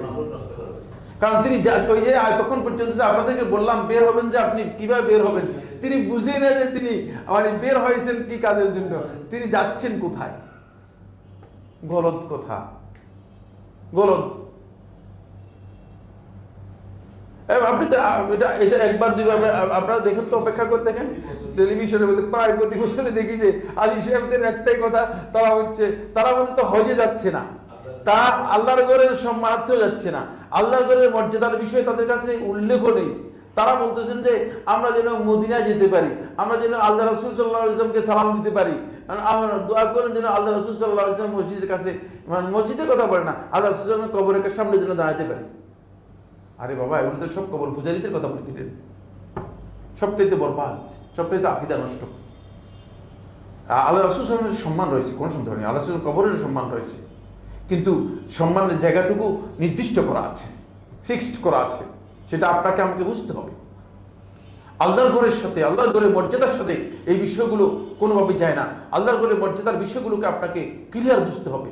যদি আল্লাহর ঘরের মর্যাদা না বুঝেন তাহলে আপনি কিন্তু ভুল বুঝেছেন, এই জন্য এটা আপনাকে ক্লিয়ার করতে হবে। জি, একজন বোন প্রশ্ন করেছেন, কয়েক বছর আগে আমি পবিত্র হজ পালন করতে গিয়েছিলাম, তখন আমি নিকাব পরে হজ আদায় করি।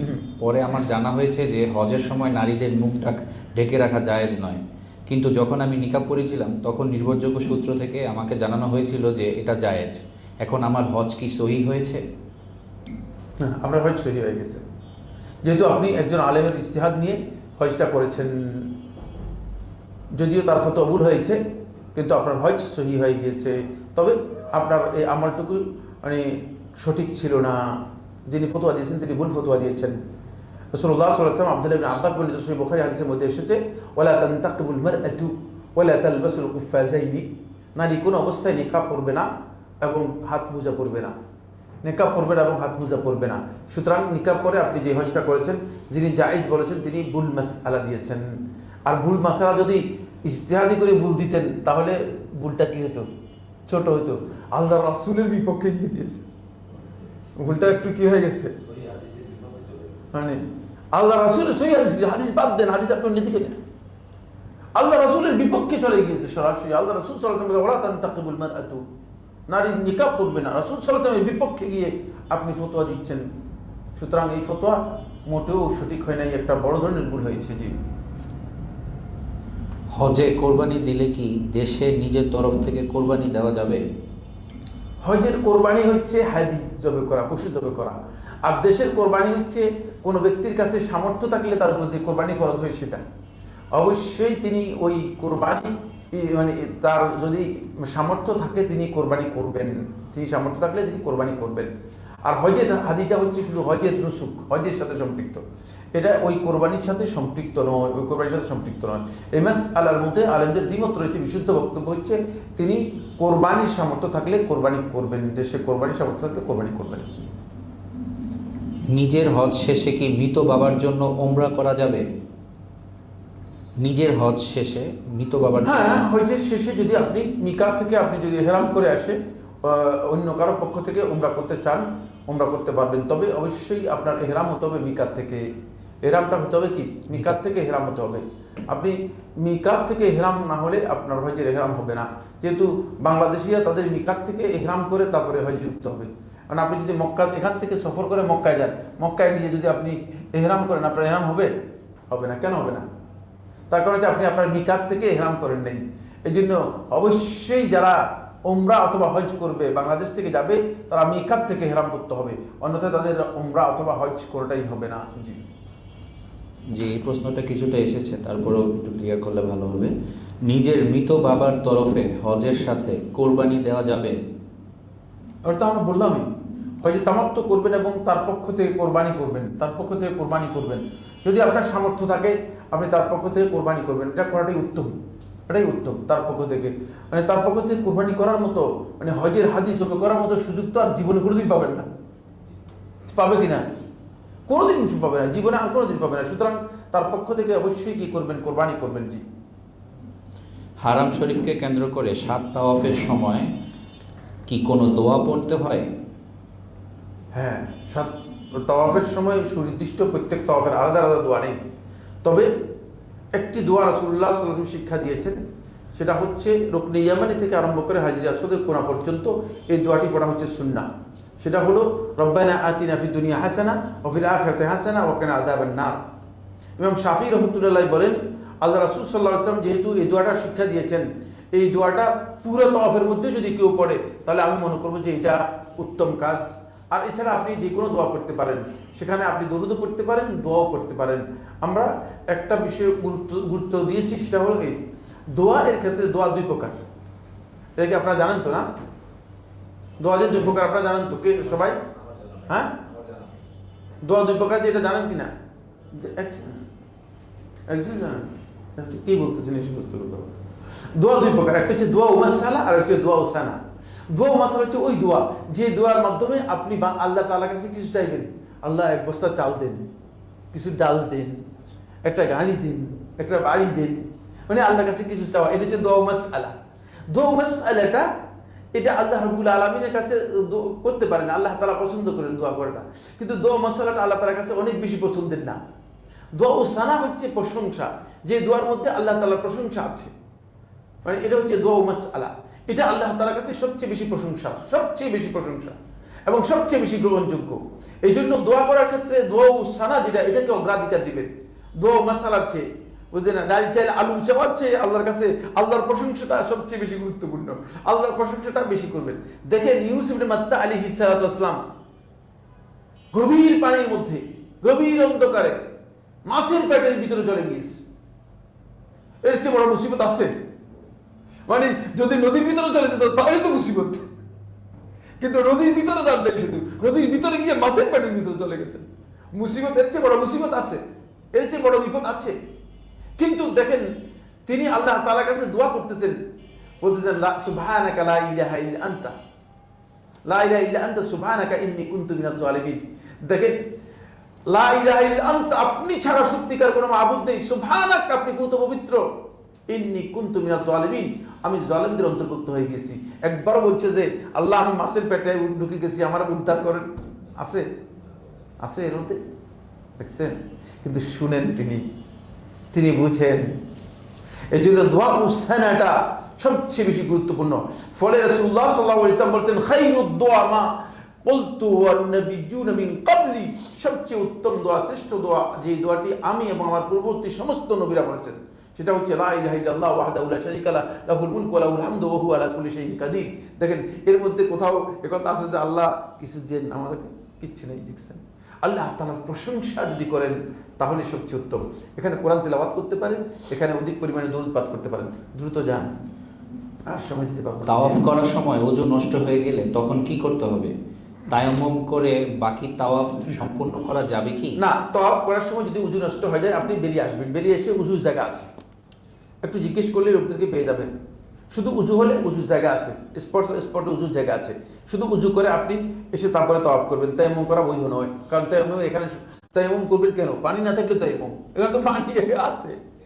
আর যদি আপনি ওই তায়াম্মুমের উজুর জায়গাটা আপনি যদি না চেনেন, তাহলে আপনি সোজা বেরিয়ে আসবেন, বেরিয়ে এসে ওয়াশরুমে যেখানে আছে ওয়াশরুমে গিয়ে আপনি উজু করে তারপরে আপনি আবার এসে যেখান থেকে আপনি তাওয়াফ শেষ মানে যেখান থেকে তাওয়াফটা নষ্ট হয়েছে সেখান থেকে আবার তাওয়াফটা কি করবেন? কমপ্লিট করবেন। এটা আপনার জন্য বৈধ। এক্ষেত্রে তায়াম্মুম করবেন না, তায়াম্মুম করলে হবে না, যেহেতু তায়াম্মুমের বিধান আসছে কখন? কোরআনের মধ্যে স্পষ্ট করে ফামান লাম ইয়াজিদ ফাইন লাম তাজিদু মাআন ফাতায়াম্মামু সাঈদান তাইয়্যিবা, স্পষ্ট করে বলে দিয়েছেন যদি তোমরা পানি না পাও তাহলে তোমরা ফাতায়াম্মামু সাঈদান তাইয়্যিবা, পবিত্র মাটি দিয়ে তোমরা তায়াম্মুম করো। তো পানি না পেয়ে, আপনি পানি পেয়ে যদি এটা করেন তাহলে হবে? হবে না। সুতরাং তায়াম্মুমটা তখন হবে না। জি।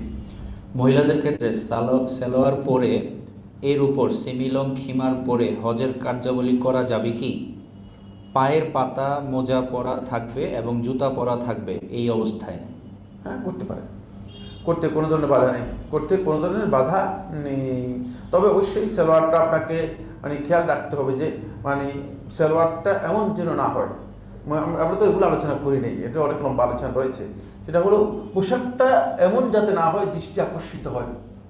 যদি দৃষ্টি আকর্ষিত হয়ে যায় তাহলে আপনি গুনাহগার হবেন, আপনি গুনাহগার হবেন।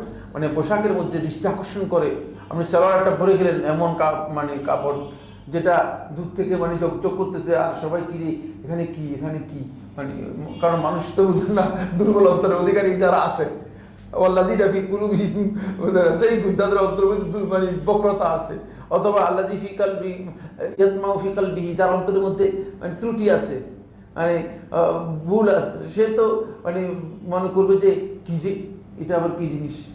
এই জন্য খবরদার, মানে যদি ফিতনার কারণ হয়ে যান তাহলে আপনি ক্ষতিগ্রস্ত হলেন এবং অন্যকে ক্ষতিগ্রস্ত করলেন। এই জন্য আমরা মনে করে থাকি যে আপনারা অবশ্যই বোরকা পরে যাবেন, তাহলে আর এই ধরনের প্রশ্নের সম্মুখীন হবেন না।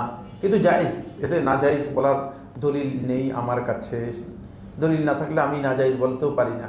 জি। 10ই জিলহজ মিনায় রাত্রি যাপন করতে হবে কতক্ষণ সময়? মানে রাত্রির কতটুকু সময় মিনাতে থাকলেই হবে?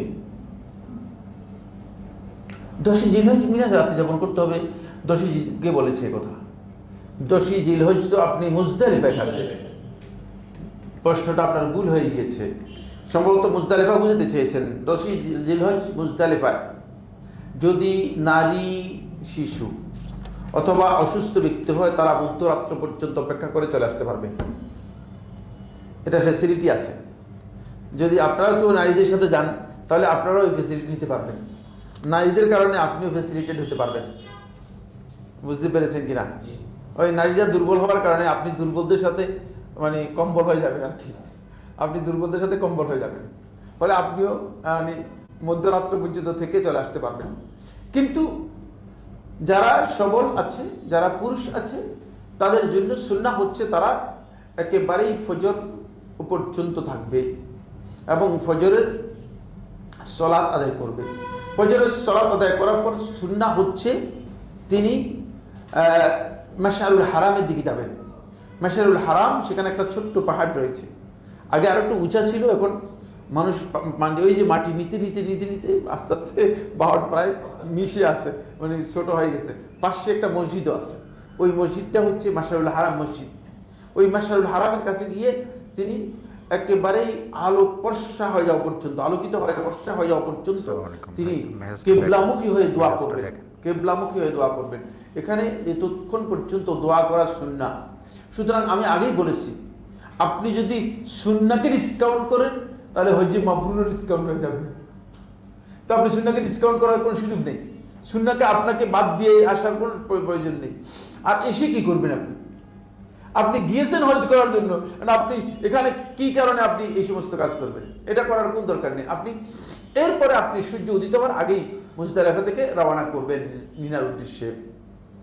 আসার সময় আপনি ইচ্ছা করলে 60টি কঙ্কর সেখান থেকেও কালেক্ট করতে পারেন, অথবা 3 দিনের কঙ্কর পুরোটাই এখান থেকে কালেক্ট করতে পারেন। যে কোথাও থেকে, মিনা থেকেও কালেক্ট করতে পারবেন, এখান থেকেও কালেক্ট করতে পারবেন। মুজদালিফাতেও অ্যাভেলেবেল পাওয়া যায়, মিনাতেও অ্যাভেলেবেল পাওয়া যায়। সেক্ষেত্রে আপনি মুজদালিফা থেকেও পরিপূর্ণ মানে কঙ্কর যেগুলো আছে সেগুলো কালেক্ট করে আসার সময় নিয়ে আসবেন সোজা আপনি একেবারে ডাইরেক্ট চলে যাবেন প্রথমেই মানে জামারাতে, জামরায় আকাবায় যাবেন। প্রথম যেটা পড়ে সেটা হচ্ছে ছোট জামারা, তারপরে হচ্ছে মধ্যম জামারা, তারপরে করে মক্কার কাছে হচ্ছে বড় জামারা, জামরায় আকাবা বলা হয় থাকে। জামরায় আকাবায় গিয়ে 7টি পাথর নিক্ষেপ করবেন। সুতরাং এটা হচ্ছে মূলত মুজদালিফার বিধান, মিনার নয়। যে 12ই জিলহজ নাকি 13ই জিলহজ, কোন দিনে মিনা ত্যাগ করা উত্তম? যদি উত্তম বলেন, নবী সাল্লাল্লাহু আলাইহি ওয়াসাল্লাম যেটা করেছেন সেটাই উত্তম। সেটা হলো 13ই জিলহজ, 13ই জিলহজ বিকাল বেলায়। কিন্তু হাজী সাহেবদেরকে তো তালাশ করেই পাওয়া যায় না। হাজী সাহেবরা 12 তারিখেই তো মানে এমনভাবে পালিয়ে যায় যে আর হাজী পাওয়া যায় না। লাইট টাইট বন্ধ করে দেয়, মানে পানি ইলেকট্রিসিটি সবটাই বন্ধ করে দেয়।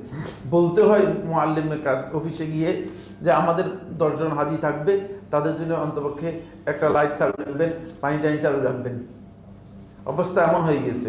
অথচ নবী সাল্লাল্লাহু আলাইহি ওয়াসাল্লাম 3 দিনই ছিলেন। ওই তাড়াহুড়ো করতে করতে আমরা এমন তাড়াহুড়ো করে ফেলছি যে শেষ পর্যন্ত, আর নবী সাল্লাল্লাহু আলাইহি ওয়াসাল্লাম যে আমলটা করেছেন, সেই আমলটা আমার করার কথা ছিল সেটা বাদ দিয়ে দিয়েছেন। এই জন্য এবছর গত বছর আমাদের হাজী সাহেবদের একজনকেও আমি কি করি নাই, অ্যালাউ করি না, বলছি এখানে থাকেন, মানে ওখানে খাবার বন্ধ, মানে হোটেলে খাবার বন্ধ। খাবার যদি বন্ধ হয় করে দেন, তাহলে আর না থেকে যাবে কোথায়? কারণ ওখানে খেতে কিনে খেতে হবে, বুঝতে পেরেছে কিনা? ওখানে খাবার বন্ধ, এখানেই খাবার। যদি এখানে খাবার হয় তাহলে আর এখানে আলহামদুলিল্লাহ এখন ভালো খাবারের ব্যবস্থা আছে, এসি রয়েছে, টয়লেট রয়েছে। কি কারণে হাজী সাহেবরা মানে এত অস্থিরতা দেখায়? মানে যে এসি আছে। আর এই বছর হয়তো একটা অন্যরকম একটা হজ হবে, কারণ পরিবেশটা খুবই ভালো একটা সময় হজ হচ্ছে, খুবই ভালো সময়, প্রচণ্ড গরমও না মানে ঠান্ডাও না, মানে সুতরাং হজটা খুব ভালো সময়ের মধ্যে হওয়ার কারণে দেখবেন যে আরামদায়ক একটা হজ হবে, আরামদায়ক একটা হজ হবে। তো এই ক্ষেত্রে মানে কোনো দরকার নেই তাড়াহুড়ো করার। মানে একদিন আগে চলে আসলেন, এসে কোথায় যাবেন? আপনি তো জানেন যে আপনার ফ্লাইট নির্দিষ্ট, ঠিক না? একদিন আগে আসেন, মানে 2 দিন আগে আসেন, কিন্তু ফ্লাইট তার আগে নিয়ে আসতে পারবেন না। আপনি তো ওই নির্দিষ্ট ফ্লাইটেই আসতে হবে। সুতরাং এই তাড়াহুড়ো না করে সুন্নাহর অনুসরণ করাটাই হচ্ছে উত্তম। জি, কিন্তু যদি কেউ অসুস্থ থাকেন, কারো যদি সমস্যা থাকে, তিনি চলে আসলে কোনো অসুবিধা নেই। জি। ইহরাম বাঁধা অবস্থায় নারীরা কিভাবে মুখের পর্দা করবে? এই সময়ে মুখের পর্দা কি জরুরি? হ্যাঁ, মুখের পর্দা করা জরুরি। সেক্ষেত্রে তিনি নারীরা তাদের যে স্কার্ফ রয়েছে, তাদের যে মানে ওড়না রয়েছে, সেই ওড়নাকে সামনের দিকে টেনে দিবে, সামনের দিকে টেনে দিবে, আর কিচ্ছু করবে না। অতিরিক্ত কোনো কিছুই করার নেই। দেখা যাচ্ছে যে অনেকে হেড কেপ লাগাইয়া এভাবে করে উপর দিয়ে ওড়না, এগুলো মূর্খতা। নারীদের জন্য হেড কেপ পরা জায়েজ নেই, হারাম। সুতরাং এই কাজ করা জায়েজ নেই। জি, সামনে চলে। হজের তাওয়াফ এবং উমরার তাওয়াফ করা ছাড়া অন্য সময় তাওয়াফ করলে মহিলাদের মুখে নিকাব রাখা যাবে কিনা? মানে শুধু তওয়াফের সময় নিকাব না, হ্যাঁ ইহরামের সাথে নিকাব সম্পৃক্ত, নিকাব তওয়াফের সাথে সম্পৃক্ত নয়। মহিলারা নিকাব করে যদি নফল তওয়াফ করে তাহলে মহিলারা তওয়াফ করতে কোনো ধরনের বাধা নেই। নিকাবটা শুধুমাত্র নিষেধ করা হয়েছে কিসের জন্য? ইহরামের জন্য। হাত মোজা নিষেধ করা হয়েছে শুধুমাত্র ইহরামের জন্য। আর ইহরাম ছাড়া অন্য যে কোনো সময় মহিলারা ব্যবহার করতে পারবে। সেক্ষেত্রে তওয়াফ অবস্থায় মহিলারা নিকাব করে নফল তওয়াফের সময় অথবা অন্য তওয়াফের সময়, তাহলে তাদের জন্য এই নিকাব করতে কোনো ধরনের বাধা নেই, জায়েজ। জি। আমি আমার উপর ফরজ হজ ইতিমধ্যে আদায় করেছি, আমি আমার মৃত মায়ের বদলি হজ করতে চাচ্ছি, সেক্ষেত্রে সফরের প্রথম উমরা কার নামে করব? যেহেতু আপনার মায়ের পক্ষ থেকে আপনি হজ করতে চাচ্ছেন, সুতরাং আপনি উমরা আপনার মায়ের নামে করবেন, মায়ের পক্ষ থেকে করবেন। উমরা আপনি মিকাত থেকে যখন করবেন তখন আপনার মায়ের পক্ষ থেকে করবেন এবং উমরা মায়ের পক্ষ থেকে আদায় করবেন। এটাই হচ্ছে সুন্নাহ। আর এটাকেই আল্লাহ রাব্বুল আলামিন নির্দেশ দিয়েছেন, ওয়া আতিম্মুল হজ্জ ওয়াল উমরাতা লিল্লাহ। হজ এবং উমরা দুটোই আল্লাহর সন্তুষ্টির জন্য তোমরা পরিপূর্ণরূপে আদায় করো। তাহলে আপনি আপনার মায়ের পক্ষ থেকে হজ এবং উমরা দুটাকে আদায় করতে পারলেন। আর এটা খেয়াল রাখবেন, আমি আগে বলে দিয়েছি, এখনো বলছি, সেটা হলো এই, মানে হজ এবং উমরা আপনি আপনার মায়ের পক্ষ থেকে আদায় করলে আপনার পক্ষ থেকে এর সব আপনি পেয়ে যাবেন, এর সব আপনি কি পেয়ে যাবেন। সুতরাং আপনার অস্থিরতার কোনো কারণ নেই। আপনার মায়ের পক্ষ থেকে করলে আপনি কোনো মাহরুম হয়ে যাচ্ছেন কিনা, আল্লাহ তাআলার এখানে অভাব নেই। আল্লাহ তাআলাকে আপনি চিন্তা করতেছেন আপনার মতো, মানে আপনার 10 টাকা পকেটের মধ্যে আছে, যদি খরচ হয়ে যায় মানে 5 টাকা, তাহলে তো 5 টাকা হয়ে যাবে, এই চিন্তা করতেছেন। আল্লাহ তাআলার কাছে যেটা আছে, মা ইনদাল্লাহি লা ইয়ানফাদ, যেটা আল্লাহর কাছে যেটা শেষ হওয়ার না, এটা কোনোদিন শেষ হয় না, এটা কোনোদিন শেষ হয় না। সুতরাং আল্লাহ তাআলার কাছে এই চিন্তা করার কোনো সুযোগ নেই। আল্লাহ তাআলা বান্দাকে দিবেন না দিবেন, এরপরে কিছুই কমাতে পারবেন না, কিছু কমবে না, সবটাই আল্লাহ তাআলার কাছে রয়েছে। জি। যার নিজের ফরজ হজ বাকি আছে এবং বাবা বা মায়ের বদলি হজের ক্ষেত্রে ওই ব্যক্তি হজের আরকানসমূহ 2 বার করে করবেন, যেমন ফরজ তাওয়াফ ও চুল কর্তন ইত্যাদি? না, এই ধরনের কোনো হজ করতে পারবেন না। হজের আপনাকে মিকাত থেকে একটাই নিয়ত করে যেতে হবে, সেটা আপনার নিজের হজ বাকি থাকলে প্রথমে আপনার হজটা আপনি করবেন।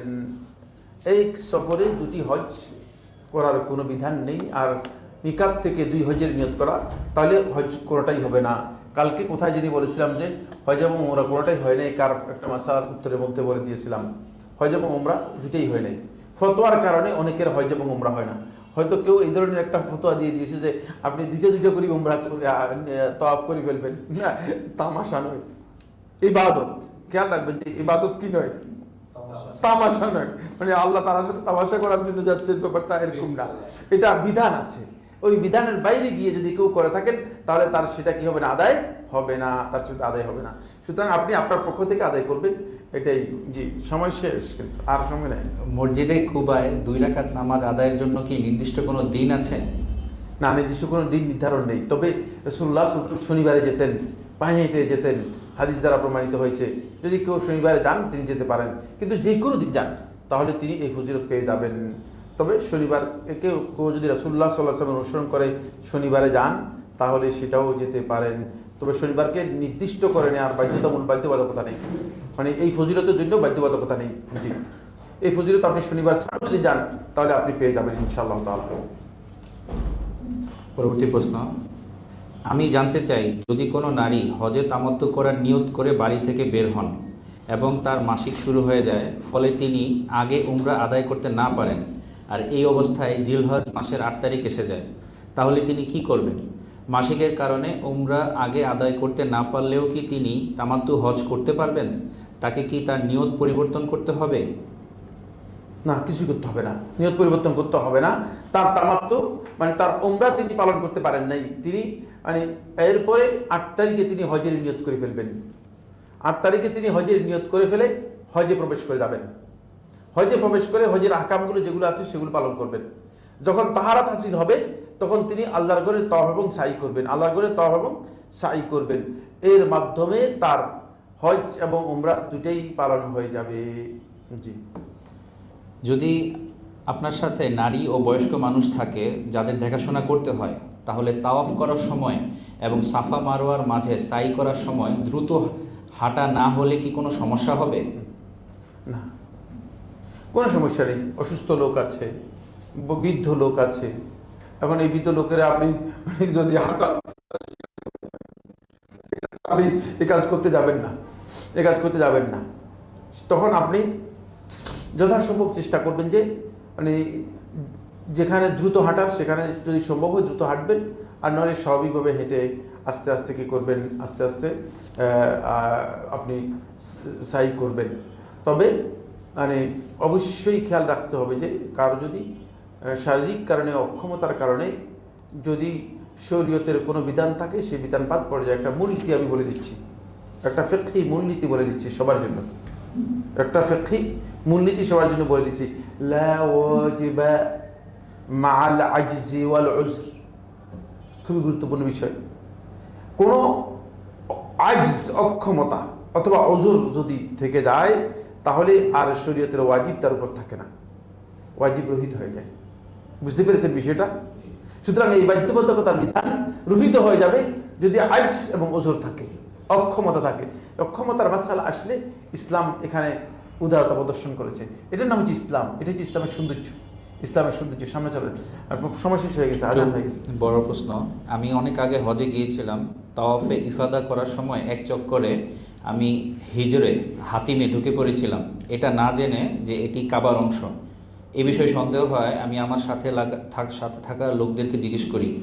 তাদের একজন বলেন যে আমার তাওয়াফ সই হয়েছে, কারণ আমি 6টি চক্কর সব সঠিকভাবে করেছি এবং এটা আবু হানিফা রহমতুল্লাহ আলাহির মাযহাব অনুযায়ী গ্রহণযোগ্য। এরপর আমি বিভিন্ন বছরে একাধিক উমরা করেছি। আমি হারামের আশেপাশে একটি তথ্যকেন্দ্রে গিয়ে আমার তাওয়াফ সম্পর্কে জিজ্ঞাসা করলে শায়েখ বলেন এটি সহি হয়েছে, তবে পরবর্তীতে যেন ঠিকভাবে করি। এরপর আমি ইন্টারনেটে বিভিন্ন ফতোয়া কেন্দ্রের আলেমদের কাছে জিজ্ঞাসা করি এবং ভিন্ন ভিন্ন উত্তর পাই। কেউ কেউ বলেন আমাকে তাওয়াফ পুনরায় করতে হবে। এ বিষয়ে আপনার পরামর্শ কি? প্রথম কথা হচ্ছে সেটা হলো এই যে আপনার মানে তাওয়াফ সহি হয়নি, যেহেতু একটি চক্কর আপনার শুদ্ধ হয়নি।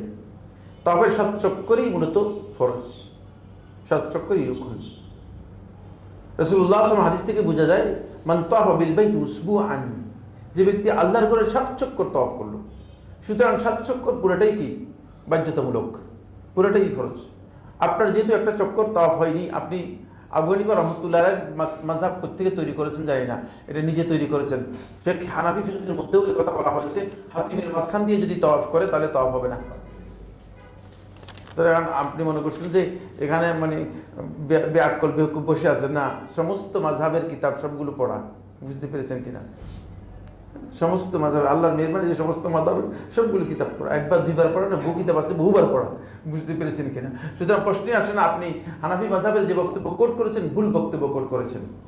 হ্যাঁ, এবং আপনি একথা বলেন নাই যে মানে আপনি এটা আপনার নিসিয়ান হয়ে গিয়েছে, বিস্মৃতি হয়ে গেছে, অথবা মানে আপনি এই মাসআলা সম্পর্কে জানতেন না, আপনি জানতেন, আপনি আপনার প্রশ্নতে বুঝা যাচ্ছে আপনি জানতেন। সুতরাং এটা তাওয়াফ হয়নি। যদি জানতেন না হতো তাহলে কেউ কেউ ফতোয়া দিতে পারতেন যে না জানার কারণে আপনার তাওয়াফ হয়ে গিয়েছে, অথবা বিস্তৃত হয়ে গিয়েছে তাহলে আপনার তাওয়াফ হয়ে গেছে, কেউ কেউ ফতোয়া দিতে পারতেন। সুতরাং যারা এই ফতোয়া দিয়েছেন তাদের ফতোয়া সঠিক হয়নি, সেক্ষেত্রে আপনার মানে তাওয়াফ পরিপূর্ণরূপে আদায় হয়নি, আপনার তাওয়াফটা পরিপূর্ণরূপে আদায় হয়নি। আপনি উচিত ছিল আপনার এই বিষয়ে তাৎক্ষণিকভাবে সেখানেই মাসআলা জেনে আপনি আলেমদের কাছ থেকে ফতোয়া নেন। যদি কোনো আলেমের কাছ থেকে ফতোয়া নিতেন তাহলে ভালো হতো। এখন বহু বছর আগের মাসআলা এখন জিজ্ঞেস করতেছেন কি জন্য? না, এখন তার করার কিছুই নেই, এখন আপনার কিচ্ছু করার নেই। মানে আগের মাসআলা মানে এখন আর কিছুই করার নেই। এখন শুধু আল্লাহ তাআলার কাছে ইস্তেগফার করবে, ক্ষমা প্রার্থনা করবে, যে আল্লাহ তাআলার কাছে ক্ষমা প্রার্থনা করবে, আল্লাহ আমার মানে না জানার কারণে অথবা ভুলের কারণে হয়েছে। আরেকটি মাসআলা কেন উল্লেখ করেছে সেটা হচ্ছে আমার কনফিউশন হয়েছে। কনফিউশন হয়েছে, এই কথার মধ্যেও আরেকটা কথা রয়ে গেছে, সেটা হচ্ছে এই, যদি কনফিউশনটা ওয়াসওয়াসা হয়ে থাকে তাহলে হুকুম কিন্তু ভিন্ন হবে। এইটা মানে এখানে স্পষ্ট করেন নেই। ফেক অত্যন্ত মানে প্রত্যেকটা শব্দের কিন্তু আলাদা আলাদা মিনিং রয়েছে, বুঝতে পেরেছেন কিনা? যদি কনফিউশনটা ওয়াসওয়াসা হয়ে থাকে তাহলে কিন্তু এর হুকুম ভিন্ন, এর হুকুম ভিন্ন হবে। কিন্তু আপনি ক্লিয়ার করেন নাই আপনার বক্তব্য থেকে। ক্লিয়ার আমি যেটা বুঝতে পেরেছি সেটা হচ্ছে আপনি জানেন হুকুম, কিন্তু আপনি এই হুকুমটা জেনেও আপনি কি করেছেন, এই ভুলটা করে ফেলেছেন। ফলে আপনি পরবর্তীতে আবার বিভিন্ন জায়গায় জিজ্ঞেস করেছেন, কিন্তু জিজ্ঞেস করে বিভিন্ন ধরনের এরকম যারা না জেনে ফতোয়া দিত তারা বিভিন্ন ধরনের কথা বলবি, বিভিন্ন ধরনের কথা বলবেই তো, এক ধরনের কথা বলবে না, জানতে তো হবে তারপরে কথা বলতে হবে। সুতরাং এক্ষেত্রে অবশ্যই আপনার এই কাজটি ভুল হয়েছে, আল্লাহ তাআলার কাছে তওবা করেন, আল্লাহ তাআলা অবশ্যই ক্ষমা করে দিতে পারেন। আল্লাহ তাআলা আল্লাহর বান্দাদের জন্য প্রত্যেকটা পদে পদে ভুল ধরার জন্য আল্লাহ রাব্বুল আলামিন বসে রয়েছেন, ব্যাপারটা এমন কিনা? হ্যাঁ, মোটেও না। নাউযুবিল্লাহি মিন যালিক। বান্দাদের ভুল ধরা আল্লাহ তাআলার কাজ নয়, বান্দাকে শাস্তি দিয়ে আল্লাহ তাআলার কাজ নয়, বান্দার অপরাধ হলে আল্লাহর কাছে ক্ষমা চাইলে ক্ষমা করা হচ্ছে আল্লাহর কাজ। বুঝতে পেরেছেন? এটা হচ্ছে আল্লাহ তাআলার কাজ। সামনে যান। জি, সময় নেই, সময় শেষ। 3 প্রকার হজের মধ্যে সবচেয়ে উত্তম কোনটি? সবচেয়ে উত্তম হচ্ছে তামাত্তু হজ করা। 3 প্রকার হজের মধ্যে সবচেয়ে উত্তম হচ্ছে তামাত্তু হজ করা। তামাত্তু হজ করা। জি। তাওয়াফ শেষ করার পর জমজমের পানি খাওয়া এবং মাথায় ঢালা সুন্নত নাকি? তাওয়াফ শেষ করার পর না, তাওয়াফের পরে মাকামে ইব্রাহিমে 2 রাকাত সালাত আদায় করবেন। আপনার ক্রনোলজি ভুল হয়ে গেছে, বুঝতে পেরেছেন? তারপরে আপনার যদি সেটা তাওয়াফে কুদুম হয় অথবা তাওয়াফে উমরা হয়, তাহলে আপনি আবার মানে হাজরে আসওয়াদের এখানে আসবেন, হাজরে আসওয়াদকে স্পর্শ করবেন অথবা চুম্বন করবেন, তারপরে গিয়ে আপনি জমজমে অবতরণ করবেন। জমজমে অবতরণ করে তারপরে জমজমের পানি পান করবেন এবং জমজমের পানি শরীরে, গায়ে, মাথায় মাখবেন। এটা জমজমের পানি মুবারক, বরকতময় পানি। এটার যে কোনো ধরনের বরকতের উদ্দেশ্যে যে কোনো ধরনের নিয়ত করে পানি পান করতে পারবেন। জি। কোরবানি পশুর গলায় মালা ঝুলানো এটা কি সুন্নাহ? সুন্নাহ। মালা ঝুলানো বলতে মালা নয়, মানে ফুলের মালা ঝুলানো নয়, ফুলের মালা ঝুলানো নয়। মালা ঝুলানো বলতে বোঝায় যেটা, সেটা হচ্ছে তখনকার সময় মানে পুরাতন জিনিসপত্র, মানে ওই যে জুতা টুতা এগুলো দিয়ে গলার মধ্যে ঝুলিয়ে দিত, এ কথা বোঝার জন্য যে এটা হাদি আল্লাহর ঘরের জন্য, যাতে করে কেউ মানে এর সাথে কোনো ধরনের মানে ব্যতিক্রম আচরণ না করে, এই জন্য এটা হচ্ছে এই উদ্দেশ্যে। কিন্তু এখন আপনার কোরবানির পশু পাবেন কোথায়? মালা ঝুলাবেন তো দূরের কথা, পশু কোথায়? ঠিক না? আমরা যখন ছিলাম 91, 94, 92, 93, 95 পর্যন্ত পশু সেখানে থাকতো। এরপরে বন্ধ করে দেওয়া হয়েছে, মিনার যে মার্কেট রয়েছে সেটা, পশু মানে মিনাতে পাওয়া যেত না। এরপরে সারাইতে পাওয়া যেত, সারাইতে বিশাল মার্কেট ছিল। এটা 98 বা 97 পর্যন্ত। এরপর ব্যাংকের মাধ্যমে এরপর বাইরে চলে গিয়েছে। এখন আপনি বহু দূরে পশু, মানে পশু তো আপনি কিনে দেখবেনও না হয়তো, পশু মানে মালা ঝুলাবেন কোত্থেকে? জি, প্রশ্নে আসে না। জি। তাওয়াফ ফজরের সালাতের পরে এবং আসরের সালাতের পর করা কি সুন্নত নাকি যে কোনো সময় করা যাবে? না, তাওয়াফের জন্য ফজরের সালাত অথবা আসরের সালাতকে নির্দিষ্ট করে নেওয়া সুন্নাহ দ্বারা সাব্যস্ত হয়নি, সুতরাং এটাকে সুন্নত মনে করার কোনো মানে উচিত নয়। কিন্তু ফজরের সালাতের পরে বা আসরের সালাতের পরে যদি কেউ করেন তিনি করতে পারেন, তবে এর টাইমিংটা সুন্নত নির্দিষ্ট করতে হলে দলিল থাকতে হবে। সুন্নতের জন্য কোনো দলিল নেই। যে কোনো সময় আপনি কি করতে পারেন, তাওয়াফটা আপনি করতে পারেন, যে কোনো সময় আপনি তাওয়াফটা করতে পারেন। তবে এক্ষেত্রে ভিড় এড়ানোর জন্য যদি আপনি তাওয়াফ করেন, তাহলে আপনি তাওয়াফ করবেন মানে 11:30, 12টার দিকে, তাহলে দেখবেন যে ভিড় কম। আর রাত্রের 11:30, 12টার দিকে, তখন দেখবেন ভিড় কম। মানে অথবা মানে ফজরের মনে করেন 1.5 ঘন্টা বা 2 ঘন্টা আগে, মানে তাহাজ্জুদের আজানের আগে। তাহাজ্জুদের আজান হয়ে গেলে তারা আর তাওয়াফ করতে পারবেন না, ঢুকতে পারবেন না। এই সময়টাতে যদি আপনি ভিড় এড়িয়ে যেতে চান, তাহলে আপনি তাওয়াফ করতে আপনার জন্য সহজ হবে। জি। 10ই জিলহজ দিনগত রাতে মিনাতে অবস্থান করতে হয়, সেই ক্ষেত্রে ওই দিন তাওয়াফে জিয়ারত চাইলে মিনাতে কতক্ষণ সময় রাত্রি যাপন করলেই হবে? আপনি যখন তাওয়াফ শেষ করবেন সাথে সাথে মিনাতে চলে আসবেন। তাওয়াফ শেষ করার পরে, তাওয়াফ এবং সাই করার পরে মিনাতে এসে যতক্ষণ থাকতে পারেন আপনার এই হুকুম আদায় হয়ে যাবে, এই হুকুম আদায় হয়ে যাবে। জি, এটা কোনো নির্দিষ্ট সময় নেই যে এতক্ষণ সময় থাকতে হবে। জি, আপনি তাওয়াফ এবং সাই শেষ করে মিনাতে চলে আসবেন। মিনাতে এসে আপনি যতক্ষণ সময় পান ততক্ষণই আপনার হুকুম আদায় হয়ে যাবে। এক্ষেত্রে মানে উত্তম হচ্ছে যেটা, সেটা হলো আপনি প্রথমে তাওয়াফ এবং সাইটা কমপ্লিট করে ফেলবেন। প্রথমে তাওয়াফ এবং সাইটা কমপ্লিট করে ফেলবেন। মানে সমস্ত লোকদের দুর্বলতা হচ্ছে এই জায়গায়, বলে যে আজকে অনেক ভিড় হবে। তো সবাই যদি বলে আজকে অনেক ভিড় হবে, আগামীকাল করবো, তাহলে কি দাঁড়ালো? আগামীকাল আসলে সবচেয়ে বেশি ভিড় হবে, বুঝতে পেরেছেন কিনা? আগামীকাল সবচেয়ে বেশি ভিড় হবে। তা আমার সাথে হাজি সাহেবরা যারা গেছে ওরা মনে করছে আমাদের শেখ তো দুর্বল, অসুস্থ মানুষ, মনে করছে যে মানে শেখে নিশ্চয়ই বলবে যে মানে একদিন পরে করার জন্য। আমি তো ডাইরেক্ট বলে দিলাম যে পাথর মেরে আসবেন, সোজা মক্কায় চলে যাবেন, তাওয়াফ এবং সাই করে তারপরে আসবেন এখানে। বলছি কি বলতেছেন শেখ? বলছে এভাবেই করবেন, এভাবেই করবেন, কারণ সবাই ডিলে করবে, শেষ পর্যন্ত ওই দিন প্রচণ্ড ভিড় হবে। মানে আমি সোজা, আমার সাথে কয়েকজন ছিল যারা, তাদেরকে নিয়ে আমি চলে গেছি। আমি তাওয়াফ সাই করে এসে তারা দেখেছি বসে রয়েছে, কি অবস্থা আপনাদের, কি ব্যাপার? বলছে সে ভিড় হবে বলে অনেক বেশি। আমাকে আপনাদেরকে আমি বলে গেলাম কি ভিড় হবে অনেক বেশি, আমি তো করেই চলে আসলাম। তারা তখন দেখলো যে না রে, সবাই বললো যে না, এটা তো মানে আমরা ভুল কাজ করেছি। আর মানে আপনি যেটা মনে করবেন সেটা উল্টা হয়ে যেতে পারে, কোনো ঠিক নেই। সেটা উল্টা মানুষ মানে অধিকাংশ লোকের মধ্যে এটা চেতনা কাজ করে যে মানে ভিড় এড়িয়ে পরের দিন করি। তো পরের দিন করতে গেলে তো পরের দিন সবাই একসাথে গিয়ে এত বেশি ভিড়, পরের দিন যারা তওয়াফ করতে গিয়েছে তারা একেবারে পিছিয়ে টিসিয়ে অবস্থা খারাপ হয়ে গেছে। তো এটা নির্ভর করে আসলে বুঝতে হয়, পরিস্থিতি সম্পর্কে বুঝতে হয়, অবস্থা সম্পর্কে বুঝতে হয়, অভিজ্ঞতা থাকতে হয়। কিছু বিষয় আছে এগুলো অভিজ্ঞতার সাথে যুক্ত। জি, শেষ করলেন, শেষ দুইটা প্রশ্ন। যদি কোনো দরিদ্র লোক জীবনযাপনে কষ্টকর করে, সঞ্চয় করে, হজ করে, তাহলে এটা কি বাড়াবাড়ি হবে নাকি জায়েজ?